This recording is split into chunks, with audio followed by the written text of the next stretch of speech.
Gamers! Today we're gonna finish Volume 6. Lightseeker! Whoa, chill. Woo! I can feel the veins popping out of my head. I gotta chill, I gotta calm down. Look, my puppy, she's trying to chill. She's nice and calm. You jump scared me. Sorry for the jump scare. Sure about that? Today we finish. Because if I don't finish today, we can't finish until Tuesday. So we gotta finish today. We have to. So, we just go right into it. Easy, you agree? Tron Legacy is an S tier? Fuck yeah, man. Not only that, I think Ares was a good movie. I'm sorry, does that negate my valid criticism for other movies? Does that invalidate my opinion for, like, my other favorite movies of all time, like Inception or, like, the Lord of the Rings trilogy? Fuck that. Tron Ares was a good movie. It wasn't no Citizen Kane or Martin Scorsese film, but it was a good. Wait, I'm already going off track. We're here to finish. We're here to finish LOTM season 6, volume 6, Lightseeker, and I assume the Lightseeker is Sister. It invalidates your opinion, except for LOTR since it's V. All right. I'll agree with you guys there. All right. Now that we had 0 stalling in our stream, we will resume on par. I'll check it out. It might even surpass it a little bit. Well, at least just from what I've read username. From what I've watched. Because I've watched all of The Last Kingdom. And only like 2 seasons of Peaky Blinders. I haven't finished season 2, but... I'm stalling! Back on task! Today, we finish this beautiful, glorious volume. Lightseeker! Chapter 1258. Tremendous Changes. Although Klein was urging, oh my god, I lost my voice. I'm getting too excited. I think I need to prematurely take out my fan because I already know how I'm gonna get in like a few chapters. I already know how I'm gonna get like my extra one. Chapter 1258 is called Tremendous Changes, a short recap of 1250-57. Like what's happened? We fucked up Uni. Wait, no. Did we get... hold up. I don't even remember if we killed the shadow or not. Did we kill the... I actually don't remember if we killed the shadow. Shit. I don't remember we got the shadow. Let's find out. Hey, bruh. Wait, did we get the shadow? He forgot. Yes, we did. We got him, right? He did it. Okay, for a second, I thought he retreat. No, it would be stupid for him to retreat into the Giant King's court. No, he wouldn't retreat. Okay, I lied. Engagement bait. Let's get back to reading. Although Klein was urging them on the surface, he actually threw Livescane to the bottom of the magnificent staircase and threw at Olivia, allowing her to treat herself and call in Iliad's injuries. I would never forget. Clearly engagement bait.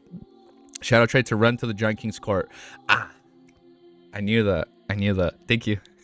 How the fuck did I forget that?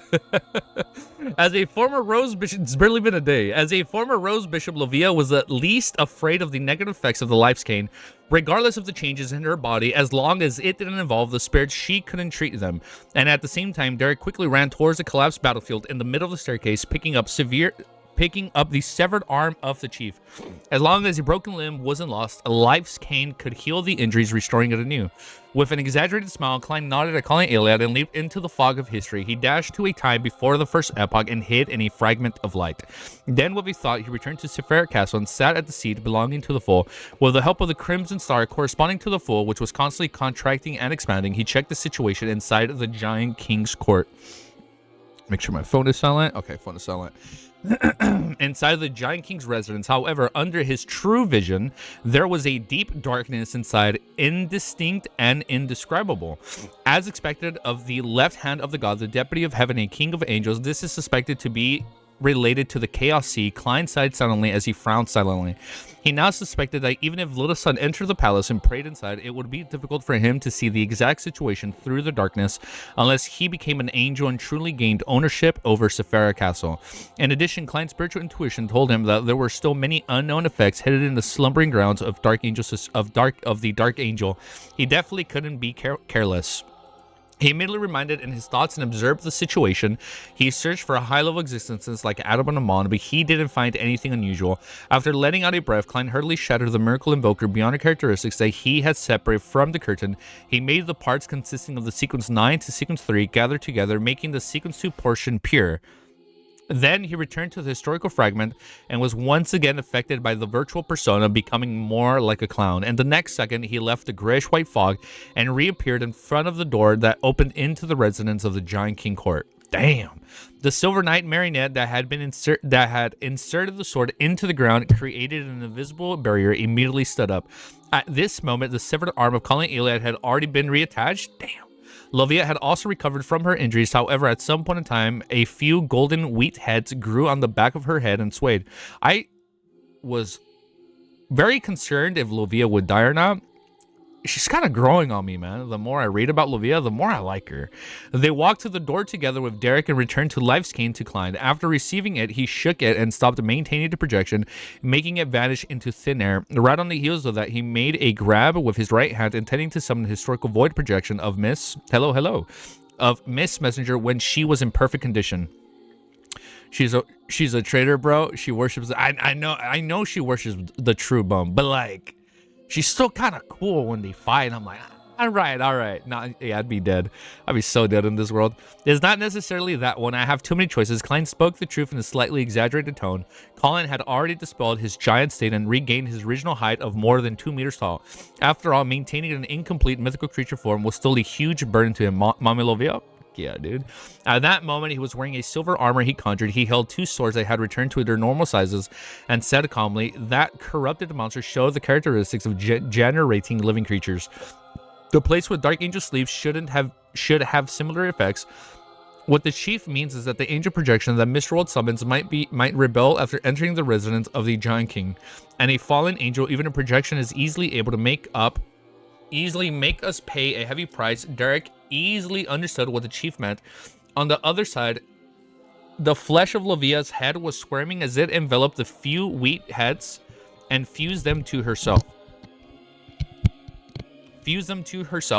Makes sense. Klein smiled and nodded gently, snapping his fingers. Then he dragged out an ordinary ravine from the fog of history, allowing it to fly past the open door and enter the dark interior. When the raven's figure had swayed by the dark environment, Klein's eyebrows moved slightly. He turned his head and smiled at the City of Silver chief. I've lost contact. Colin Iliad replied without any surprise. That's the king of angels for you. Klein couldn't control the corners of his mouth from curling up. To him, this was a rather troublesome matter. It meant that he couldn't summon a historical void projection to enter. Oh shit, so he has to go in, not his void projection. He couldn't summon a historical void projection to enter in his stead. The fact that his shadow had been sliced off also proved this point. Alright, as if stretching his wrists, he waved his hands a few times and took out a black staff with the many gems embedded in it. 062, Staff of the Stars. Damn. He could only try to see if the sealed artifact projection and a marionette would degenerate and betray him, and after all of them were prepared, Colin, Iliad, Lovia, and Derek simultaneously cast their gaze towards the darkness behind the open door. Using the Staff of the Stars in his hand, Klein pointed ahead and said with an obvious smile, this is going to be a dangerous journey. What a badass, dude. I love this Klein persona. This is going to be a dangerous journey. Everyone has a chance of dying, for you and for me. With that said, he pressed down on his top hat, followed behind the Silver Knight marionette, passed through the open door. He entered the deep darkness. Colin, Iliad, Lovia, and Derek didn't speak. They walked forward in silence and determination. It's cool, dude. Backlund in the battlefield outside the city, using Lie to adjust her dragon transformation appearance. Audrey, the demigod in Phasacian... I'm reading it wrong. Only one chapter in. Phasacian military uniform, who wore a mask and gloves, engaged in the fierce battle. The other party's impregnable defense, the broadsword that had been condensed from the light of dawn, the rapier ability to hide and teleport, like a deep impression on her. If not for the fact that she knew that the upper echelons of Phasic and Intis were mostly Silver Knights, Demon Hunters, and Iron-Blooded Knights, War Bishops, oh my god, so many. Unshadowed Justice Mentors, Alchemists, and Arcane Scholars, and had gathered intelligence in advance at the Terror Club, and did some homework, Audrey, who lacked individual combat experience, would have long been defeated. Relying on her accumulated experience in this aspect, she managed to withstand the initial attacks and finally compose herself. Relying on the battle hypnotism, mind deprivation, mind breath, and mind storm, she slowly turned the situation around and escaped her predicament. She is so strong. Damn, I'm impressed as fuck. Of course, the most important thing was that the godhood brought about by the dragon transformation had interfered with the Silver Knight's mind and thought. Furthermore, it allowed Audrey to possess a body that could withstand damage, as well as providing a power that could withstand attacks. Otherwise, she would have sustained injuries from barely being able to hold on. As for a sequence 3 change of the warrior pathway, this Phasacians, oh my god, General had a strong will and uniqueness that was unaffected by illusions. He was unable to effectively resist the effects of the mind and reduce the negative effects he'd received. Therefore, he still held the upper hand and used light concealment and silver rapier to surpass Audrey and attempt to create an opportunity to defeat the enemy. Audrey was very calm about this. This is because when fighting, she had already created a virtual persona.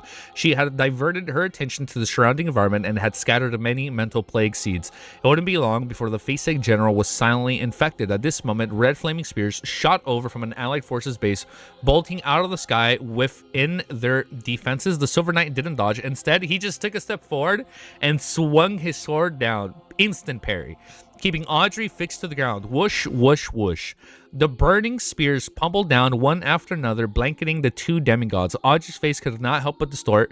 Charred marks covered her grayish-white scales of her dragon transformation body. As for the Silver Knight's armor, it was still glowing with silver light. It didn't suffer much of an impact. Compared to the giant who specialized in defense, the dragon's ability to withstand blows was obviously much weaker. Only at this point that Audrey realized that she was participating in a war, not in a solo battle. Oh shit, it's coming. Yeah, it wouldn't say stick fog, right? Got it. When another wave of flaming spears was about to hit them, there seemed to be a commotion within the allied forces bases, and there was a collapse to a certain degree. At that moment, the thick fog that enveloped, we got it. At that moment, the thick fog that enveloped the entire battlefield vanished. Okay, what song is this? As it loads, we got it. At that moment, the thick fog enveloped the entire battlefield and vanished. As though it had never existed, Audrey and the Phasac general stopped fighting. Oh, music.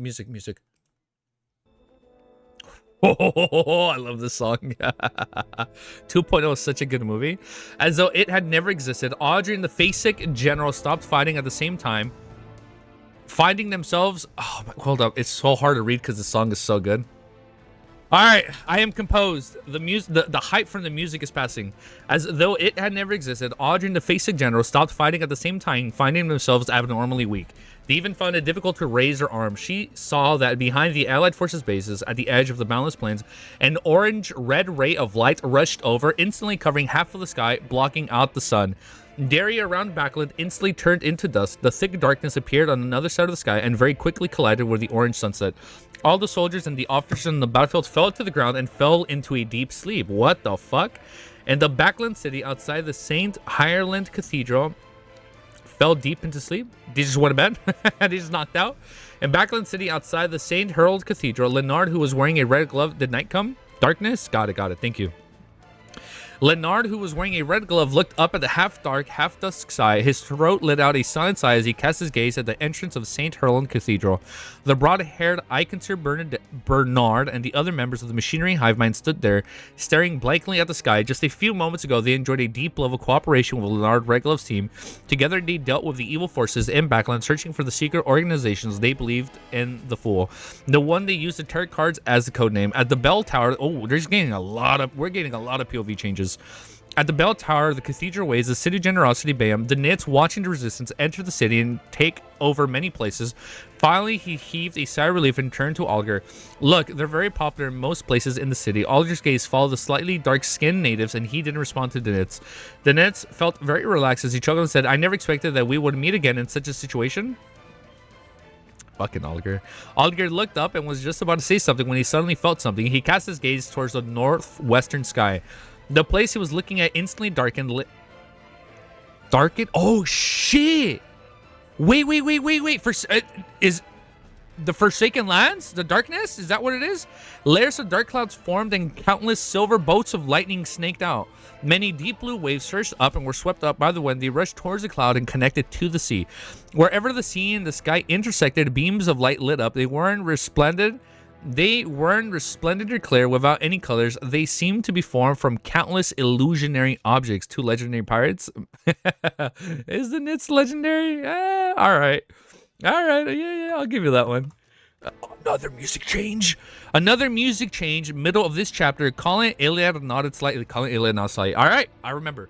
Chapter 1259 is called Slumbering Grounds. In the battlefield near the capital Lemberg. End of the chapter. Sorry. Okay. When calling Iliad. In the battlefield near the capital Lemberg, the balls of the compressed scarlet fireballs flew past the corpses, weapons, blood, and smoke under the guidance of a flaming sphere.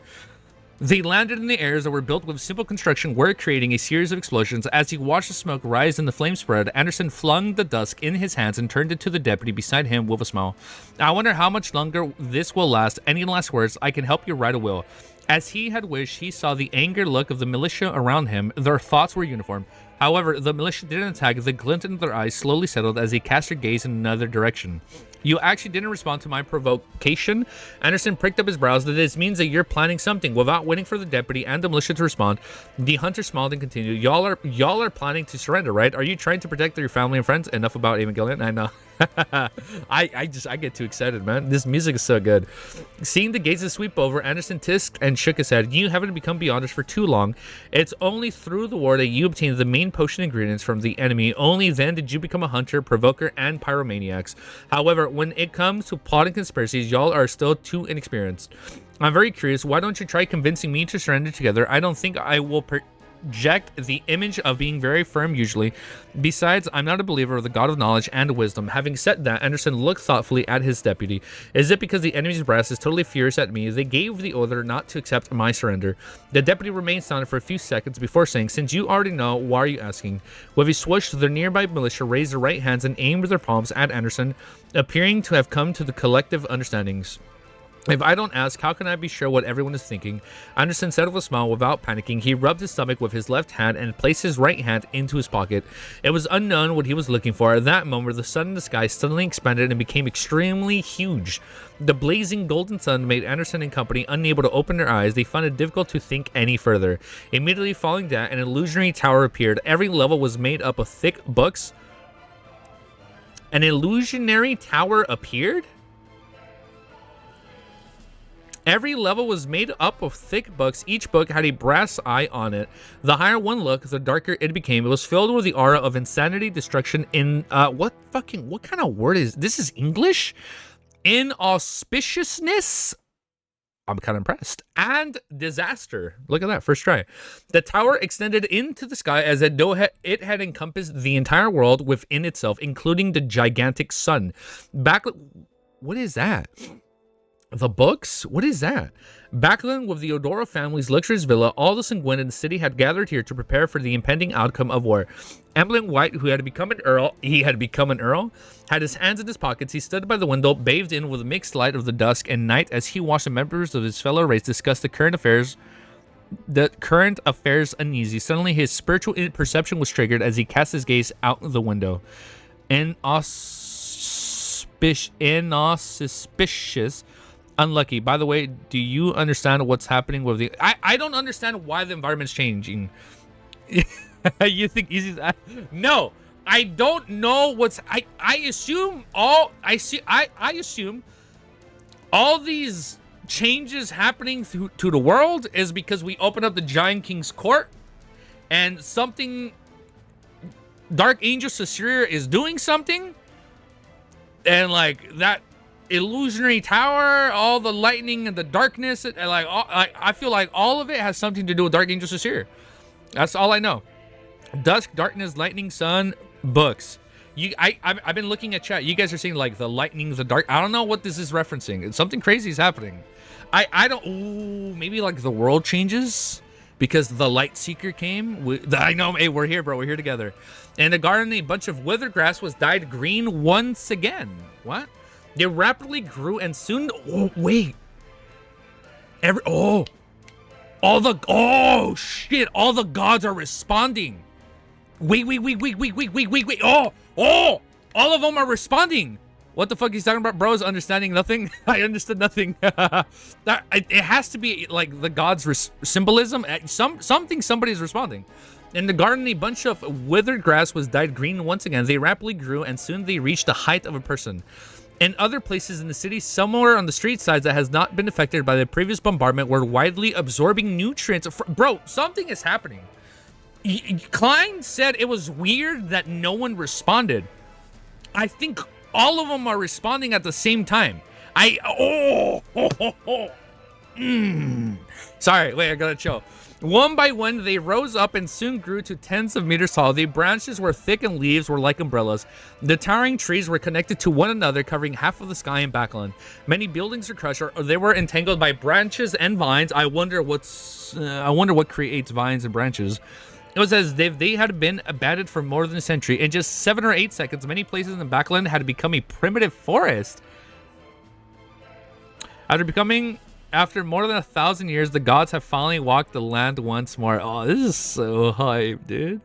After passing through the open door and entering the dark interior of the Giant King's residence. Oh, shit. After everybody, like, just wakes up and responds, we cut to the Giant King score. Fuck out of here, dude.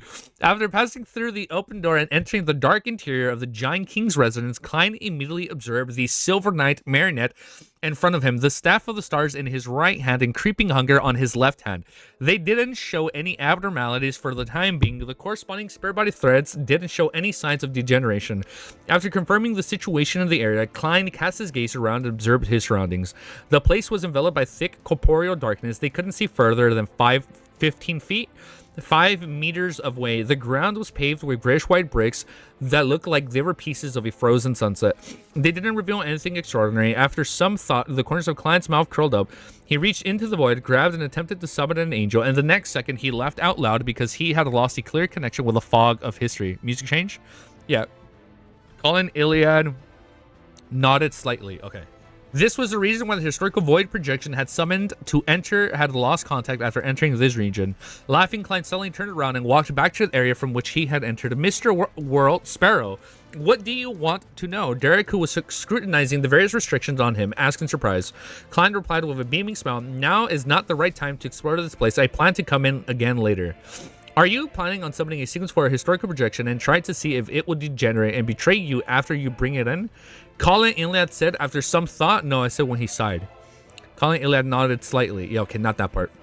Colin Iliad said after some thought. Klein spread his left palm and said, no one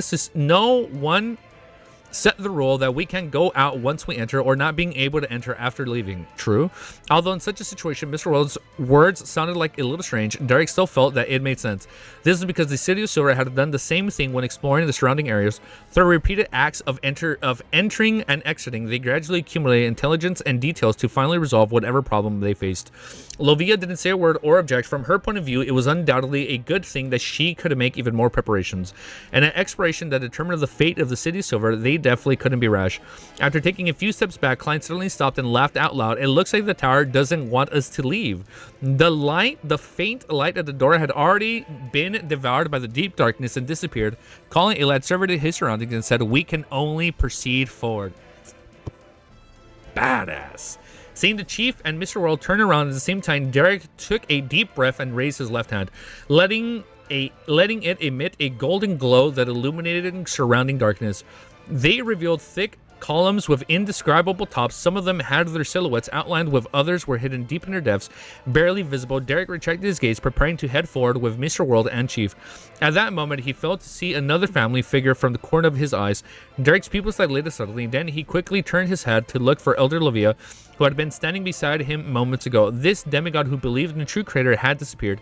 She had disappeared without a trace. Derek's abnormality was noticed by both Klein and Colin Iliad.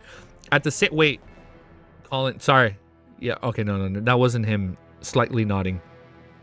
At the same time, they cast their gazes at the spot and saw the black-robed Livia had disappeared without a trace, as though she had been... What? As though she had been evaporated into thin air? What the fuck? With the spiritual intuition of a seer and the... And the reconnoiter abilities of a demon hunter, they failed to realize when Lovia had gone missing or how she vanished. Been nice knowing you, Livia. Bro, over here now I'm saying I'm finally starting to like her. Poof. The curl on the corner of Klein's lips grew even wider. Without any hesitation, His mind raced and allowed his spirit body to enter the world above the Great Fog, combining with a dark red illusion of the Fool. Right on the heels of that, he cast his gaze forward at the crimson star that symbolized the sun. He hoped to find the clues through his true vision.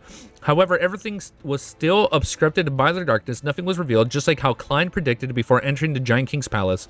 Without any time to think further, Klein immediately returned to the real world. In the span of 3 or 2 seconds, there was only Dirk and the Silver Knight marionette by his side.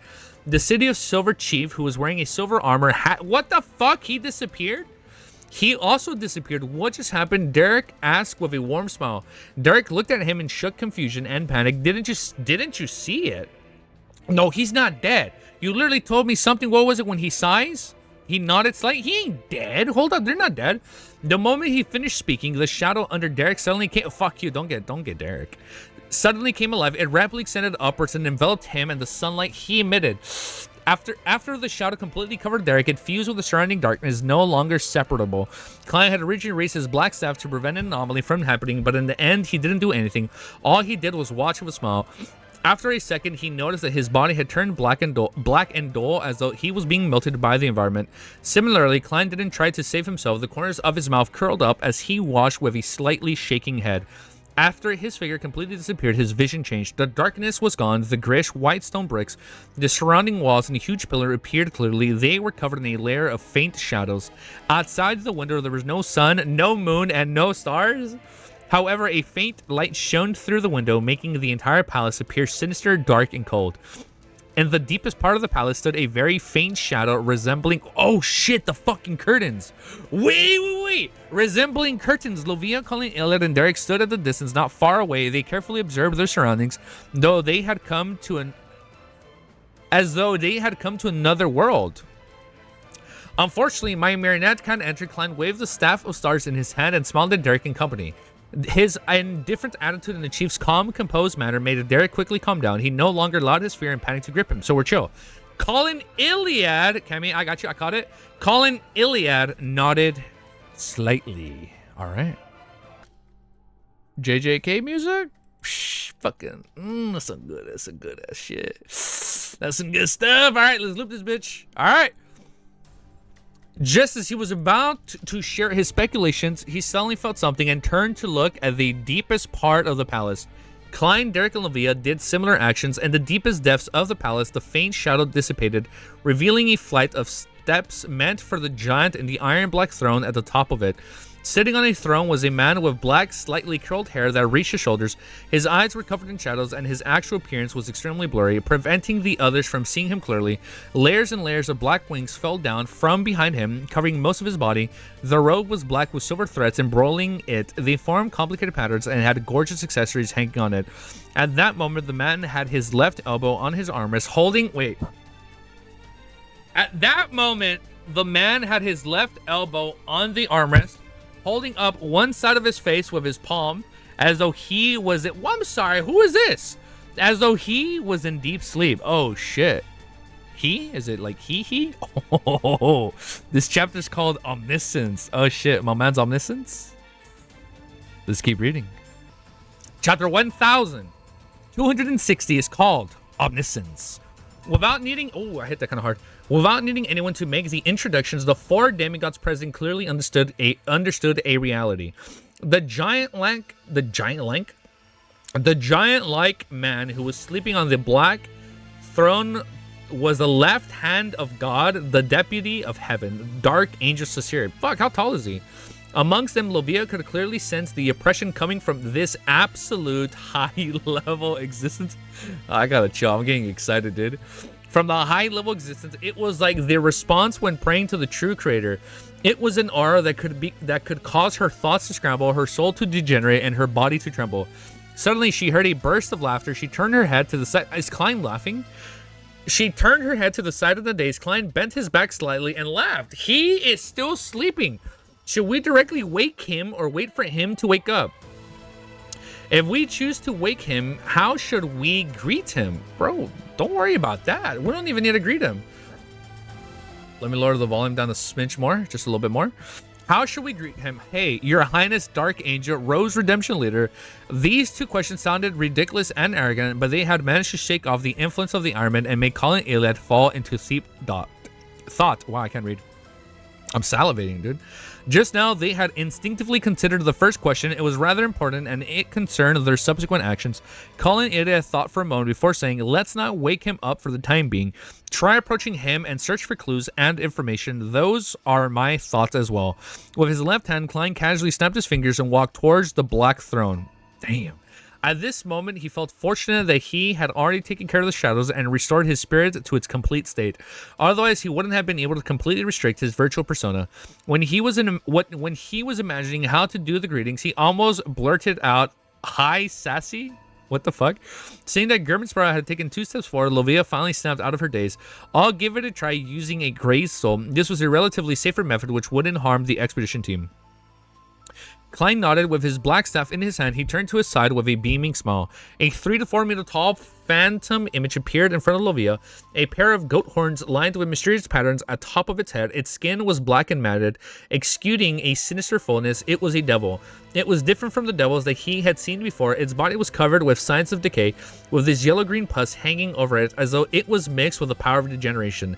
As Klein casually sized up the phantom image, the devil spread its huge bat-like wings, causing the light blue flames on it to burn even more vigorously, dissipating the strong smell of sulfur. It took a step forward, slowly approaching the iron-black throne. Sassy? Is that why? The iron-black throne of the staircase meant for the giants. Using its intuition for the danger, it surveyed the area for any abnormalities.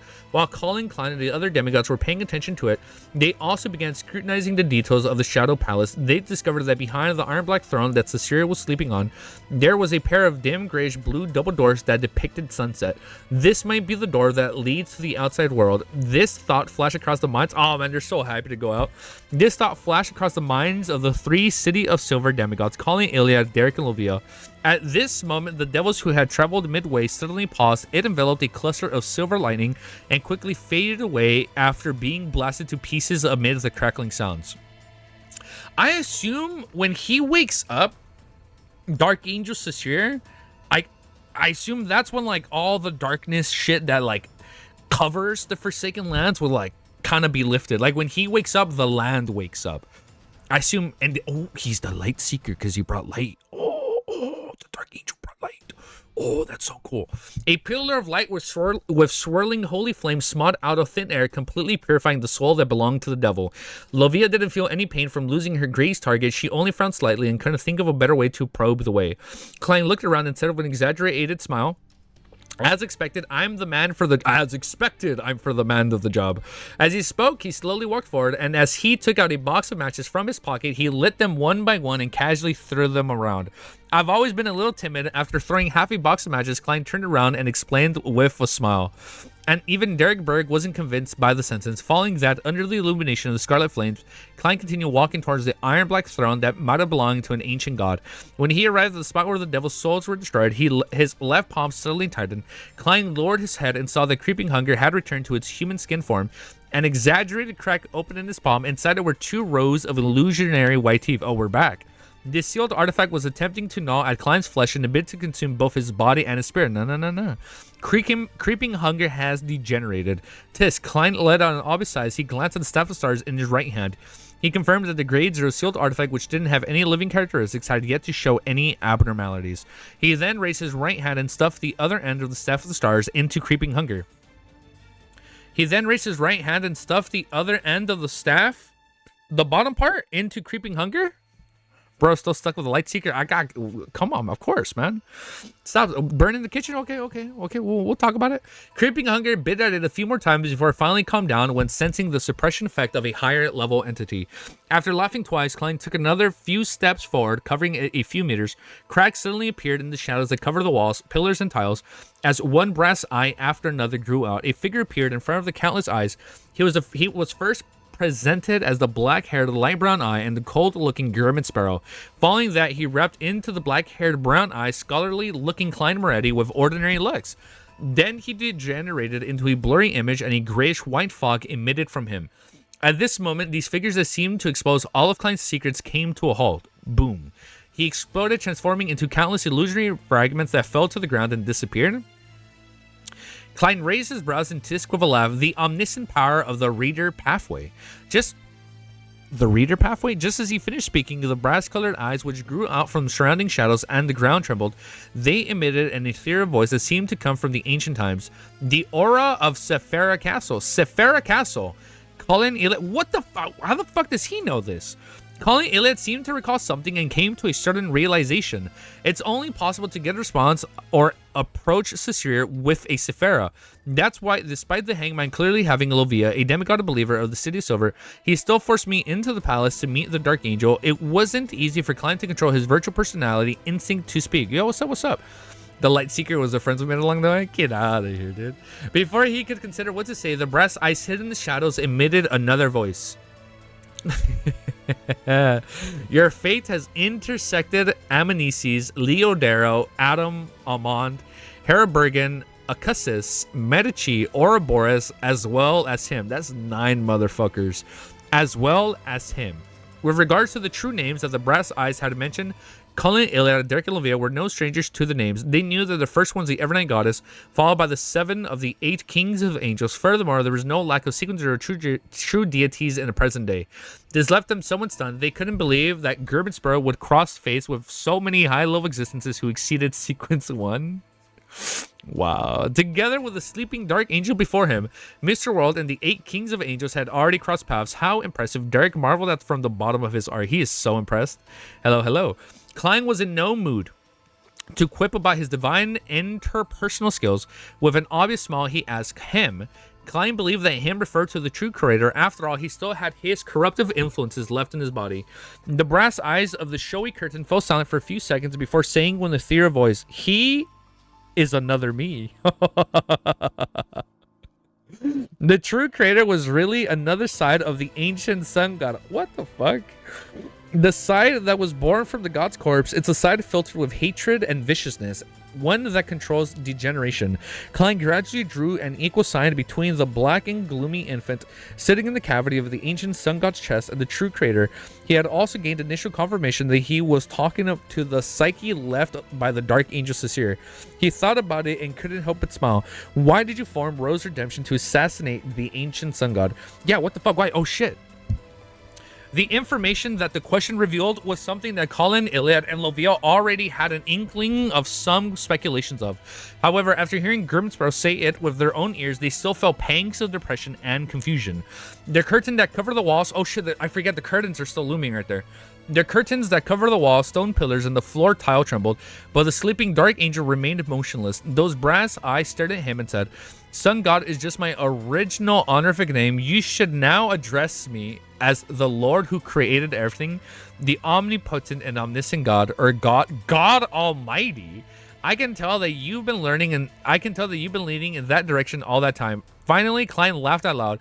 Then he felt a lingering fear. This is because he was mocking heaven's deputy, the left hand of God. He's mocking God's deputy. A king among kings of angels, as well as his true form. To not anger... I'm sorry, are we going to fight him? There's no way. To not anger the other party, he quickly repeated the question. So why did you betray yourself and form the... So why did you betray yourself and form the Rose Redemption with the Evernight Goddess to assassinate yourself? The brass eyes fell into silence once again. The curtain-like shadows that blanketed... Yeah, why? The curtain-like shadows that blanketed various areas swayed gently without stopping. After a few seconds, the ethereal voice slowly said that Primordial One had...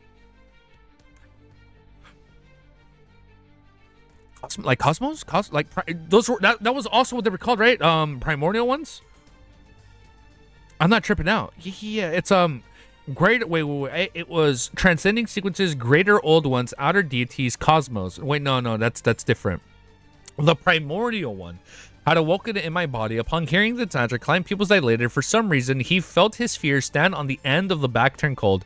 It was very close to his guess, but it was even more terrifying. At this moment, the shadows around him thickened and became more and more sinister and gloomy, as if it was giving birth to some terrifying, unknown, redoubled danger.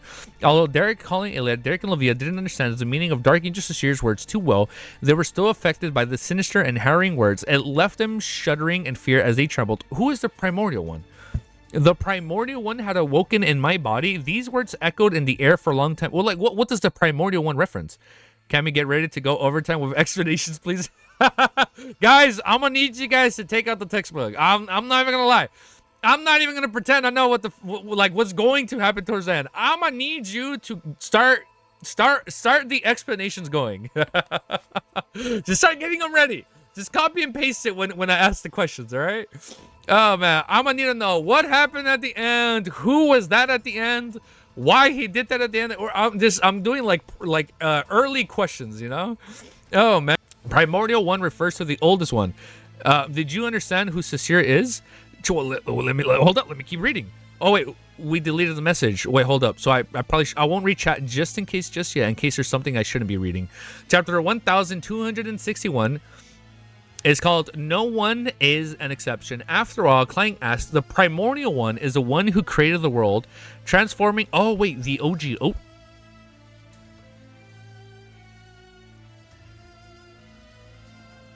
The primordial one is the one who created this world. Like the OG primordial? Oh, yeah, the primordial got like the original. Transforming his body into everything. To be frank, Klein subconsciously wanted to ask if the entity referred to the primordial demoness.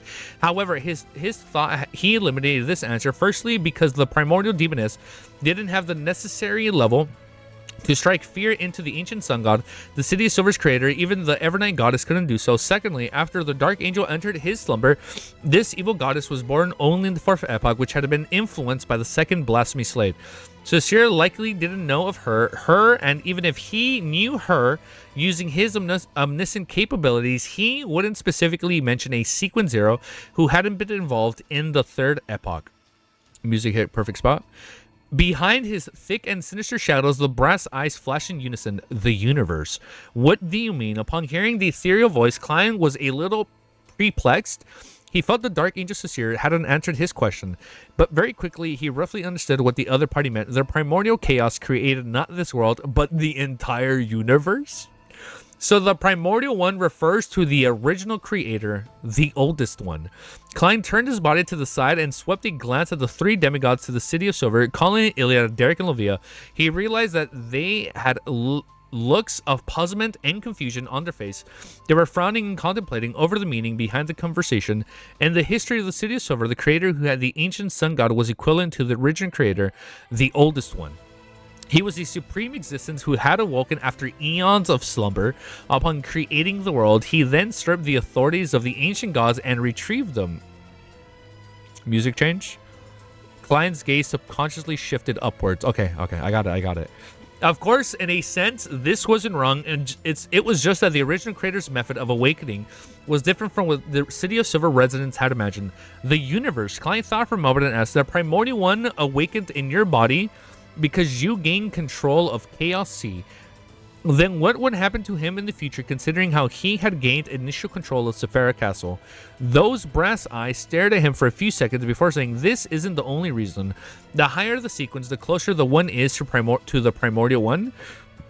Therefore, every pathway's kings of angels and sequence zeros might have the original creator, the oldest one, awaken in them.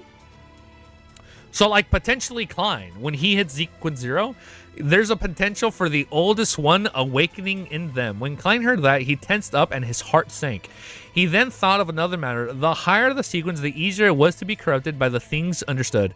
Combined with the fact that the Chaos Sea was underground, could it be possible that the higher sequence, the easier it would be influenced by the Chaos Sea, resulting in the original creator awakening in one's body? Stop at sequence 8, bro. I'm good. It's like, I'm chill right there. In one's body, the hitting that the Dragon of Imagination Ankelwelt sealed in the City of Miracles in Grizel's travels wasn't the underground corruption, but the Oh, that's what that was? Ankelwelt sealed the awakening of the original so like Ankelwelt was turning into the original creator? Like it was starting to awakening and he sealed that? Wow, what the fuck? Of course, this is the most powerful and terrifying form of corruption, and the part of his body, Klein thought of various possibilities and came up with all kinds of speculations. In the end, he remembered the warning Captain Dunsmith said before he embarked on his Beyonder path. We are... Oh, I'm about to cry. Shut up. Dun, stop it. My man, just stop. At that moment... Oh, wait, I was about to skip it. We are guardians, but also a bunch of miserable wretches that are constantly fighting against the threats of madness. At that moment, Klein gained a deep understanding of the phrase from another angle. He secretly exhaled and sighed inwardly. The Bionic characteristic is both a gift and a curse. He gathered his thoughts and smiled. Will one be corrupted from just learning about these matters? No, the brass eyes looked at Colin, Iliad, and the others and said, it just means that the chances of the primordial one awakening in your body is higher. It's not good. They changed that line in the Dunkwa, bro. They did? Wait, which line? Which line? Which line? When he heard that, he was shocked. On the other hand, he was glad the City of Silver's chief and little son didn't know much about such matters and hadn't made any connections. After all, the phrase higher the sequence, the closer the one is to the primordial one, didn't bring about any corruption. On the other hand, he felt a deep sense of pity for him. This was because he knew too much about mysticism. Now, with all the chain together, he had no idea what kind of negative changes might happen to him once he left the Giant King's court. It's not going to be good. An ancient god's kingdom. Furthermore, this didn't look like something that could be resolved by sealing his memories. After all, the bionic characteristic had already fused with his body and spirit. Consider the method employed by the Dragon Imagination. Actually, I don't need to worry too much. Amon and his brother definitely knows about this, and nothing has happened to them yet. As long as I don't approach KLC as a sequence 3, I don't need to worry about such problems. It would be the same even if I were to advance the sequence 2. After some thought, Klein gave up the intention to delve deeper into the matter. He curled the corners of his lips and diverted the topic to the mystery of the ancient sun gods perishing. Therefore, under the tacit agreement, you worked with the Evernight goddess and established the Rose Redemption Therefore, under your tacit agreement, you worked with the Evernight goddess and established the Rose Redemption, preparing to assassinate yourself. By reviving and escaping the primordial one, you will truly gain control of KLC. Oh, so you don't awaken as the primordial one, you come back and you still get the KLC. You will truly gain control of the KLC and the corresponding 5 Beyonder pathways. Tacit. To sit.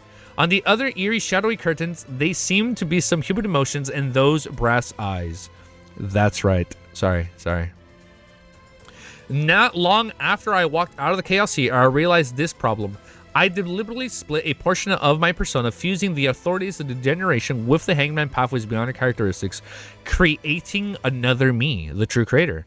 Its purpose was to control KLC and to isolate it from my true body to prevent any contamination and corruption. Just like in Volume 3, when the dude, split himself and he had, his good and evil persona. But in the end, the primordial one still awoke in my body. Sasrir. Well, wouldn't he... Didn't... Wait, no. Wait, I'm mixing... Matt, there are so many names in this series. I'm mixing shit up. The Dark Angel is essentially the ancient sun god's fire... Use a firewall. The second self is ancient sun god is Sasir. Got it. The second self of ancient sun god is Sasir. Sorry, dude, there are so many names. True Creator appeared... Oh my god, you see. True Creator appeared after ancient sun god died. The names get me a little confused sometimes. Damn, that's crazy.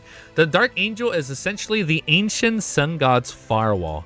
The Hanged Man pathway refers to the secret suppliant pathway. Back then, Dark Angel must have been really powerful. He actually had partial control of KLC.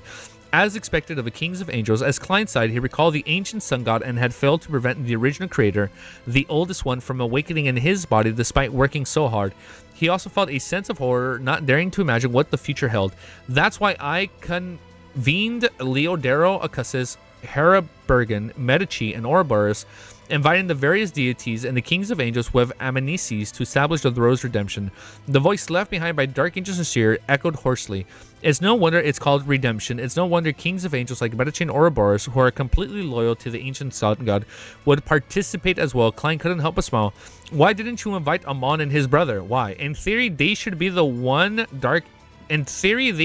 Dark Angel side, and they're not. Their births were a result of my hard work to resist the primordial one. I was worried that inviting them would bring about an accident. The brass-colored eyes then cast their gazes back onto Klein. The secrets left behind by the 3 demigods of the City of Silver in a daze, even the chief of the 6-member council, who had read quite a number of ancient documents, had emotional upheavals despite all his knowledge and rich experience. Such that's the case, I knew that the ancient sun god wouldn't have children for no reason. It wasn't easy for Klein to control his virtual persona from voicing the thought out loud. Before he could ask a question, the spirit left behind... Oh shit! I thought I locked my thing. Before he could ask another question, the spirit left behind, Dark Angel Seer, seemed to sink into his memories as he continued. After I finished preparing everything, I entered this place and sealed off the palace.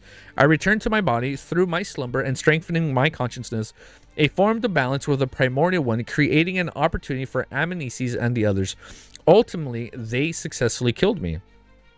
According to my original plan, I would have been revived in the Giant King's court. I would accommodate the corresponding uniquenesses and beyond characteristics via the correct method, but Leodero, Augustus, and Herabergen betrayed me and ate my body. I could only rush to fuse with my extreme emotions before dying, in which I was reborn within the corpse. I then... Oh, shit, the mural. I then took away the beyond characteristics of the Hanged Man pathway and the authority of degeneration. It's similar to what I imagined the Lords of Storms, the Eternal Blazing Sun, and the God of Knowledge and Wisdom eventually committed a betrayal. It's no wonder that Mad Hermit fairy tale magic was effective. With a sudden realization, Klein felt that most of the fog in the history of the Third Epoch had been cleared. Of course, this was just his belief, nothing real. This is because he had no way of making contact with the fog of history. After sighing, he suddenly thought of a question. Since Dark Angel Sasir had returned to the ancient sun god and had evolved into the true creator with his original body, then who's the one sleeping on the iron black throne now? Why did the true creator force me to enter the Giant King's residence to meet Sasir? As his thoughts raced, he cast his... I don't even know what to think. As his thoughts raced, he cast his gaze back to the Iron Black Throne, carefully inspecting Dark Angel Sasir's condition. The layers of illusion, black wings that... Oh, shit. Oh, no shit. Yeah, duh. He has black wings covering him. The layers of illusory black wings that covered more than half of Sasir's body gently rose and fell, revealing a layer of grayish-white. It was located on the black throne, hidden on the right Dark Angel, giving off an extremely ancient feeling. Klein's eyes focused his eyes as he stared at it intently. He quickly confirmed the grayish white came from a strange stone. Oh my god, it's a blasphemy slate. Klein subconsciously shifted upwards to meet a pair music change. Okay. Klein's eyes focused as his eyes stared at it intently. He quickly confirmed that the grayish white came from a strange stone. It's a blasphemy slate. Its surface was molded with the ravages of time, and it was engraved with words that he had never learned before they could understand at a glance. It's a second blasphemy slate. These words seem to be the source of all languages. Oh wait, no, but not limited to Jotun Hermes, ancient Phasic, and the southern continent Dutanese. Sequence 3, Demon Hunter Arcana. Sequence 2, Masters. Sequence 1, Light of Darkness. What the fuck is Sequence 0 called? Sequence 0, Paragon? A small amount of information flashed in Klein's mind as he suddenly had a oh shit, it is a blasphemy slate. Yeah, oh, he's getting all the knowledge of it. Yeah, a small amount of information flashed through in Klein's mind as he suddenly had a realization. Blasphemy. Oh, what the fuck is the first one? Blasphemy. Who was born from it? Oh, right here. The first blasphemy slate. The first blasphemy slate that was born in the Chaos Sea. And that's where it was all covered in like black oil in Chernobyl. Right? Right? Blasphemy slate was within the Chaos Sea and they found that under Chernobyl. Dude, I'm going crazy. This universe is so in depth, bro. I have never read anything like this. It's like, it's so hard to keep up, dude. Like, I'm not even kidding. Like, for you, this shit is probably easier for you guys now because you've already read this. You already know. It's so hard for me to wrap my head around all this shit. The first blasphemy slate that was born in the Chaos Sea, and this was very likely a key item to the Dark Angel used to control parts of the Chaos Sea. Just as this thought surfaced in his mind, Klein suddenly felt the surroundings to become unusually quiet. Oh shit, that's not good. The brass eyes that were hidden on the surface of the shadowy curtains seemed to disappear. Klein's gaze subconsciously shifted upwards to meet a pair of eyes hidden in the shadows. What is this song? Is this Bungo Stray Dogs? The cover looks like Bungo Stray Dogs. They look good. Oh, shit, this is good music. No longer easy geeky, now hard geeky. The Dark Angel Sasiri, who was sleeping on the black throne. Oh shit, he woke up. The Dark Angel Sasiri, who was sleeping on the black throne, opened his eyes. With a boom, Is she dead? With a boom, older Lovia's body collapsed, turning into a huge shadow. Behind the shadow, there was a pair of blank but painful eyes. Lovia, for real this time? No shot.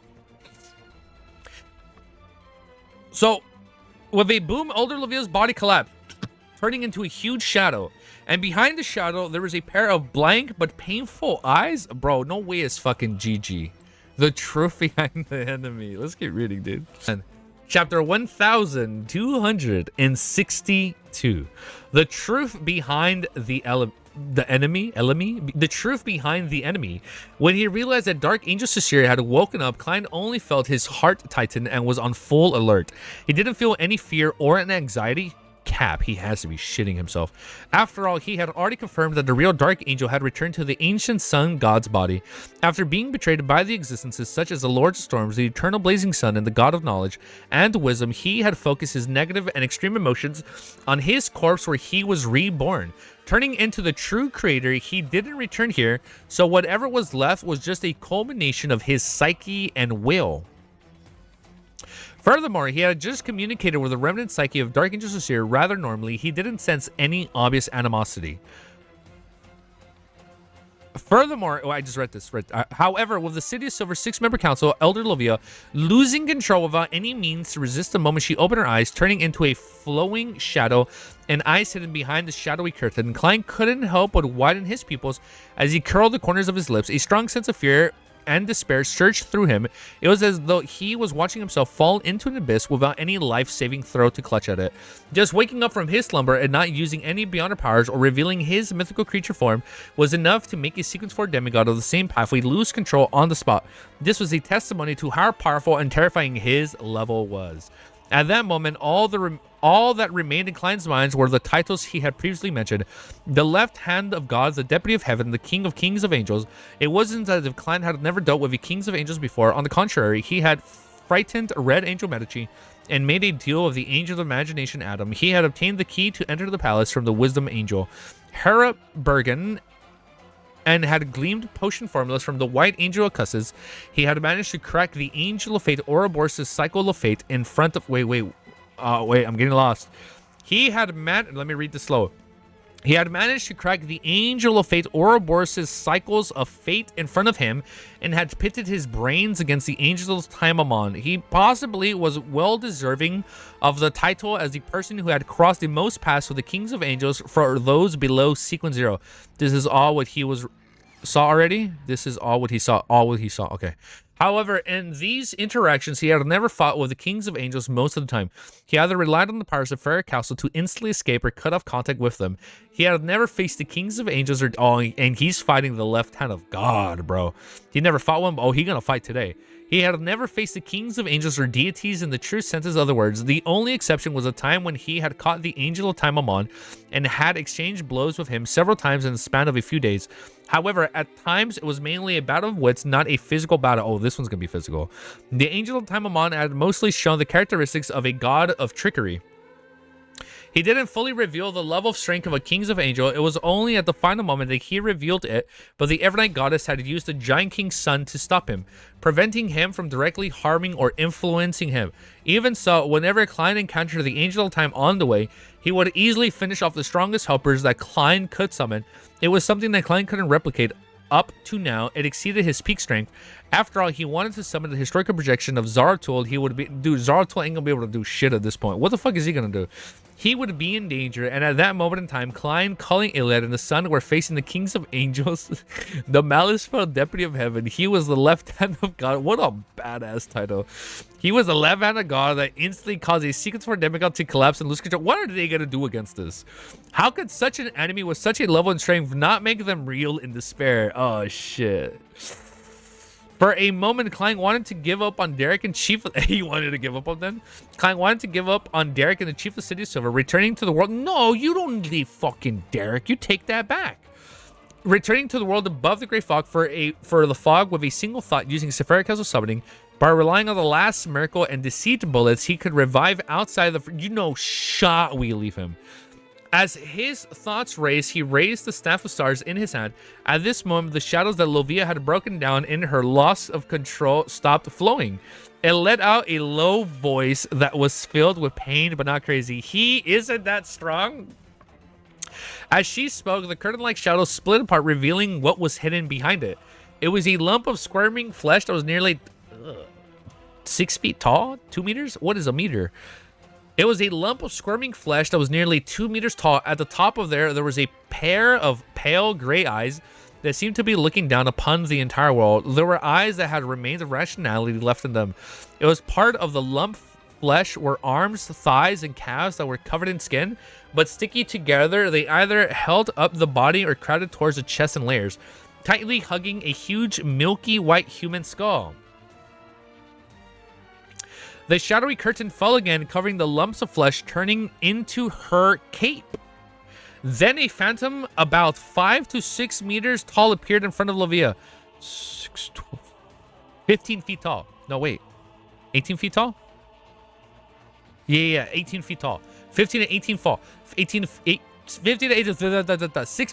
18 feet tall. Then a phantom about 5 to 6 meters tall appeared in front of Lovia. This was a silver knight that she had grazed. She could still control herself. Oh, she could still control herself and attack Dark Angel Cecile. Upon seeing the scene, when Klein and Colleen had heard what Lovia had said, they quickly understood what she had meant without needing any further explanation from her. Dark Angel Cecile didn't possess the strength he appeared to possess. He only used the authority of degeneration and so that's what she meant. And his influence over relatively lower sequences as a high sequence beyonder of the same pathway to make Lovia's body degenerate. Higher sequences influence lower sequences. Got it. I see how that worked. Betray and break down the spot. As for her own spirit, she still remained consciousness and rational. She could still control her own strength to a certain extent. Of course, with the loss of control of her body, large amounts of corruption would corrode her spirit. It wouldn't take long for her to completely go mad. This could be subverted if she could quickly resolve the battle in time and think of a way to turn her into an evil spirit surviving in another form. Oh, another way of living. With this knowledge, combined with seeing the first blasphemy slate and his own guesses, Klein had a preliminary understanding of the enemy he was facing. He was a product of the psyche, will, and the aura left behind by the Dark Angel, as well as the Chaos Sea's powers, which were brought about by the first blasphemy slate. Perhaps there is a bit of the awakening consciousness of the primordial one and the other, in other words. Oh, the original creator, there was a small amount of it, a consciousness that was crazy filled with evil thoughts. I'm sorry, please, is there artwork on this? I gotta look at this shit now. I can't wait until the end. Is there at least artwork on what he looks like? This was equivalent to a different type of evil spirit. It was unknown if it was considered a complete angelic evil spirit. And this could be the reason why his high-level existence, like the true creator, the god of knowledge and wisdom, Amon's brother, didn't personally enter the Giant King's court. Yes? What is a meter? Easy American Geeky. And this could only be the reason why the level of existence, like the true creator and the god of knowledge and wisdom, Amon's brother, didn't personally enter the Giant King's palace. Once they approached the primordial one in the Chaos Sea, it was the more dangerous for them than the higher their sequences were. Okay, so the higher it is, the more dangerous it is. So that's wait, like, we're not touching that. Back then, Amon, an entity akin to an error, had used his avatar to lay an ambush in Chernobyl, but he hadn't dared to actually enter the Chaos Sea. Oh, because of the primordial one. All he did was climb down to the cliff and hide near Chaos Sea, pretending that he had climbed out from it. Otherwise, it could be very well affect his true body. As for low sequence beyonders, they were unable to resist the surging release from the opening of the door of the Giant King's residence, corrupting that had accumulated over 2,000 years. Even those high-level existences had carefully chosen a suitable sequence 3 or a sequence 4 demigod to indirectly help them defeat the influences brought about by the corruption and enter the resting grounds hidden in the shadows without the Without the Sephira's aura to resist the negative effects of the leaking powers of the Chaos Sea, they wouldn't be able to truly approach the figure left behind by the Dark Angel Cecile and obtain the first blasphemy slate. Therefore, the true creator had tolerated Klein's numerous times, only finding an opportunity to corrupt him and force him to meet Dark Angel Cecile. This was because he was the only viable candidate. By the same time, the god of knowledge and wisdom, Herabrigan, the angel imagination Adam, the other deities and kings of angels who had an interest in this matter, had more or less made some agreements for Klein, blessing him to a certain extent, pushing pushing him to where he was now. Without any hesitation, Klein outlined an image in his mind through the staff of stars as he raced. Calling Iliad took a step forward and bent down. The City of Silver's chief body swelled up rapidly, once again revealing an incomplete mythical creature form. He became a 5 to 6 meter tall silver knight covered in silver armor, holding a pair of gigantified swords of dawns. Derek was slightly slower than the two experienced demigods. He quickly spread his arms as though he was hugging the void in front of him. At that moment, two black flames ignited in the eyes of the awakening Dark Angel Sasir. He who shared the height of a giant immediately pressed down on the armrest by lowering his arms, slowly getting to his feet. The gorgeous accessories on his body hung down one after another as layer after layer of black wings spread open on his back. This is so fucking angelic, bro. During this process, the shadow cape on the lump of the squirming flesh Lovia came alive. Ugh. It suddenly tightened, fixing her firmly in place.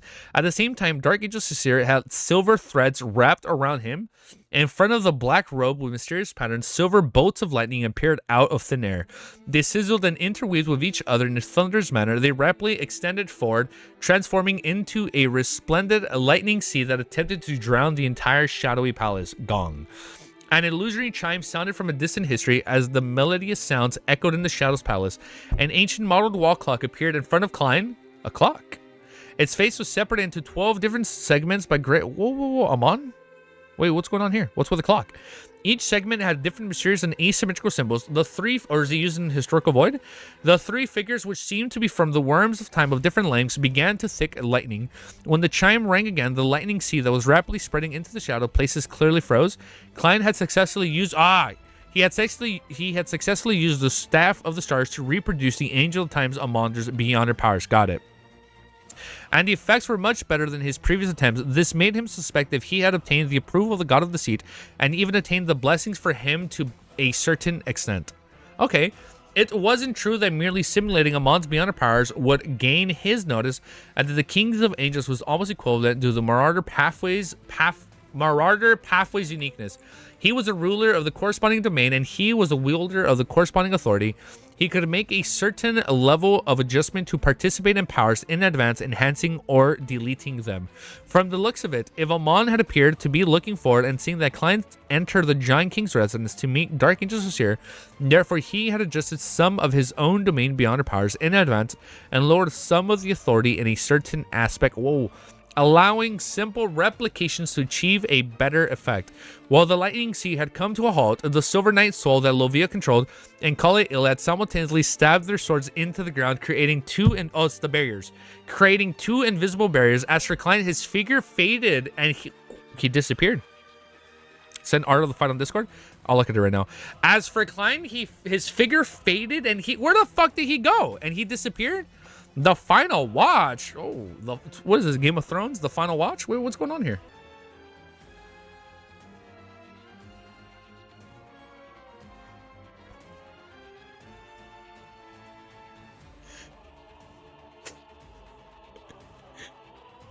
I did not picture it like that.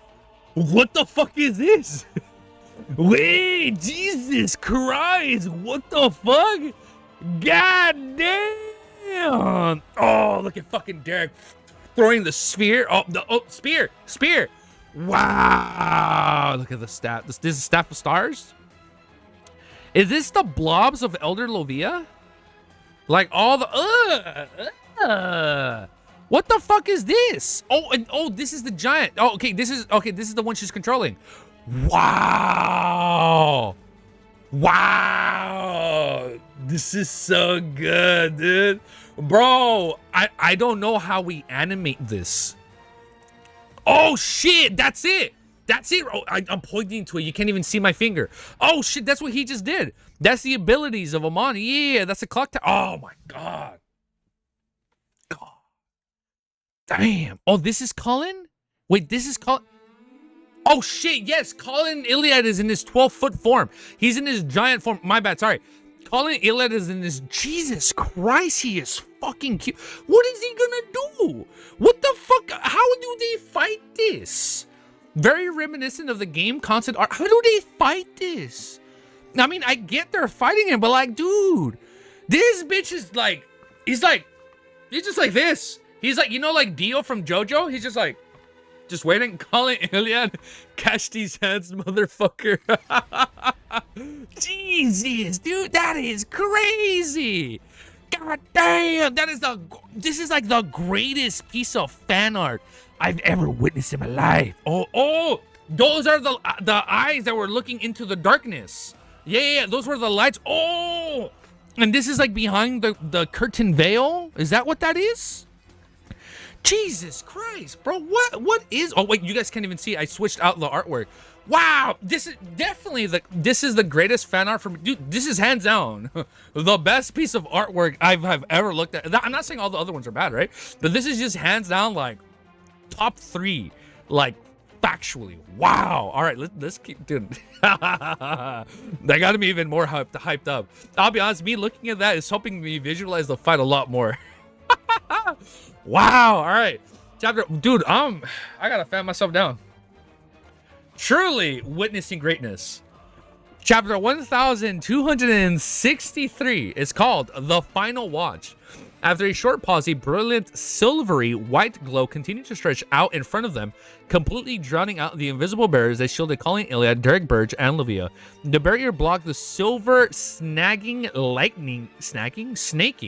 Lightning began to violently tremble. A crack that resembled tree branches appeared. As for how long the barrier could last in the lightning storm, that remained the question. At this moment, behind Dark Angel Sincere, there was an area that wasn't covered by the forest of lightning. Klein's figure in his black trench coat and silky top hat appeared. Music changed again. A look of madness appeared in her eyes. Got it. A look of madness appeared. He was like a precise and cold machine. Without any hesitation, he aimed the staff of stars at the side of the special evil spirit, quickly outlining all sorts of information related to the beyond powers in his mind.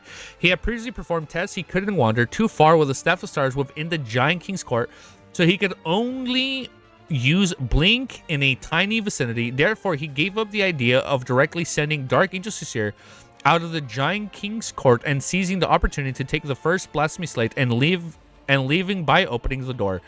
As the various gems of staffs of stars lit up, Sincere's eyes, which burned with pitch black flames, suddenly closed. He had been forcibly dragged into a... Fucking Klein was able to drag him into a dream? Wow. He had forcibly been dragged into a dream by Klein. This was a beyond power belonging to the Evernight Pathway Sequence 7, but one that Klein replicated had belonged to the version which the Evernight Closures Metreon, the Severin of Concealment, Ariana, had used. The beyond powers of the pulling stems into a dream performing at the angel level. In the hazy dream world, Dark Angel Sincere wore a black robe with complicated symbols embroidered with silver threads and adorned with accessories. He had appeared in a desolate moor. His eyes remained icy cold, unlike the dull and lifeless eyes of most beyonders when they were in dreams. The Spectator Pathway also belonged to the Chaos Sea Pathway, and its Sequence 5 and Sequence 3 were Dreamwalker and Dreamweaver respectively. Oh man, this is kind of scary. I am scared for Audrey. The Spectator Pathway also belonged to the Chaos Sea. I am scared for her. Moments later, Sincere's pupils turned golden and vertical. His giant figure faded away as a layer of abnormally thick shadows appeared in front of him. This shadow completely blocked Sincere, making it possible to vaguely make out a pair of eyes hidden behind the curtain. And the blink of an eye, the curtains parted, revealing an indescribable color, like a sea that seemed to contain all secrets. Boom. When Klein then conjured the dream, saw this scene, his mind erupted with thoughts before he could analyze the details. It was as though his brain was at a boiling pot of wheat porridge. The corners of his mouth curled up instinctively as most of the virtual persona disintegrated. He nearly let out a tragic cry as transparent maggots under his left cheek began to drill out one by one. The meat tendrils on his right face grew more and more obvious, becoming thinner and thinner, approaching that of Worm's spirit.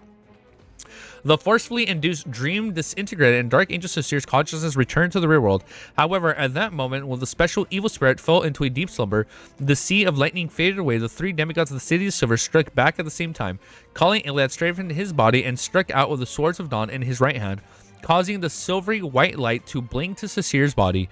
As Livia resisted the restraining of the Shadow Cloak, she got the Silver Knight evil spirit to be grazed, who swung its greatsword upwards from below, bringing with it a terrifying storm formed from blobs of light. Derek condensed a dazzling white unshadowed sphere, thrusting it at the Dark Angel as it left a crackling sound in its wake. This is so good. At this moment, Sasir's figure emitted indefinite pure light as though he had suddenly become a sun that descended into reality. Suddenly, Sasir's eyes closed once again. Behind his back, with the storms of spirit constantly vanishing on Klein's body, he stubbornly endured the scorching sun, heat, and pointed to the staff of stars at the evil spirit. The embodiment of the kings of angels, the beyond powers that he had replicated once again, had forcibly pulled Dark Angel Sasir into a dream. However, unlike before, the moment Klein entered the dreamscape, he immediately released his Sapphire Castle aura, transforming his body into a strange door of light that was tainted with some bluish black colors. The door of light was made up of countless layers of illusory spherical light. Even the spherical light was deep down as a transparent and translucent cluster of twisted maggots. Yeah. Just like him, Dark Angel Sasir revealed his traits of the Chaos Sea. First, he turned into a thick and sinister shadows. Then he pulled open the curtain, allowing the sea that contained all colors as something the human language couldn't describe to appear in the dream. Silently, Sasir and Klein opened their eyes at the same time and raised their bodies slightly across each other. One of them was covered in a faint shadow, while the other's expressions were twisted and ferocious. Many worms of spirit crawled across the surfaces of his body. Klein's virtual persona completely shattered. Seizing the opportunity while Sasir was affected, Lovia, who had the shadow cloak draped over her, blinked her pale gray eyes. She used a 2-meter-tall, squirming flesh to extend those skinless legs, which were flowing with bright red liquid, stepped onto the ground at the same time. With the help of the rolling winds, they pounced towards the Dark Angel. Actual oral battle? Fuck. A look of madness appeared in her eyes. I caught it, Kemi. You're making me play Fire Emblem music? Bro, come on, man. I fucking love Fire Emblem. Let's go. The apex of the world is one of the greatest Nintendo tracks ever. Oh, shit, it's Nintendo music. Oh, fuck. No, we're good. There's walkthroughs of this game. We're good. Oh, man. One of the greatest tracks ever. All right, man. One of the greatest Fire Emblem tracks ever. A look of madness appeared. I gotta calm down, man. All the music you're sending me is getting me hyped because of things I've played or watched. Yeah, it's fine. Yeah. A look of madness. I gotta chill. A look of madness appeared in her eyes. It didn't appear like it would take long before her spirit body suffered complete corruption, pushing her towards losing control.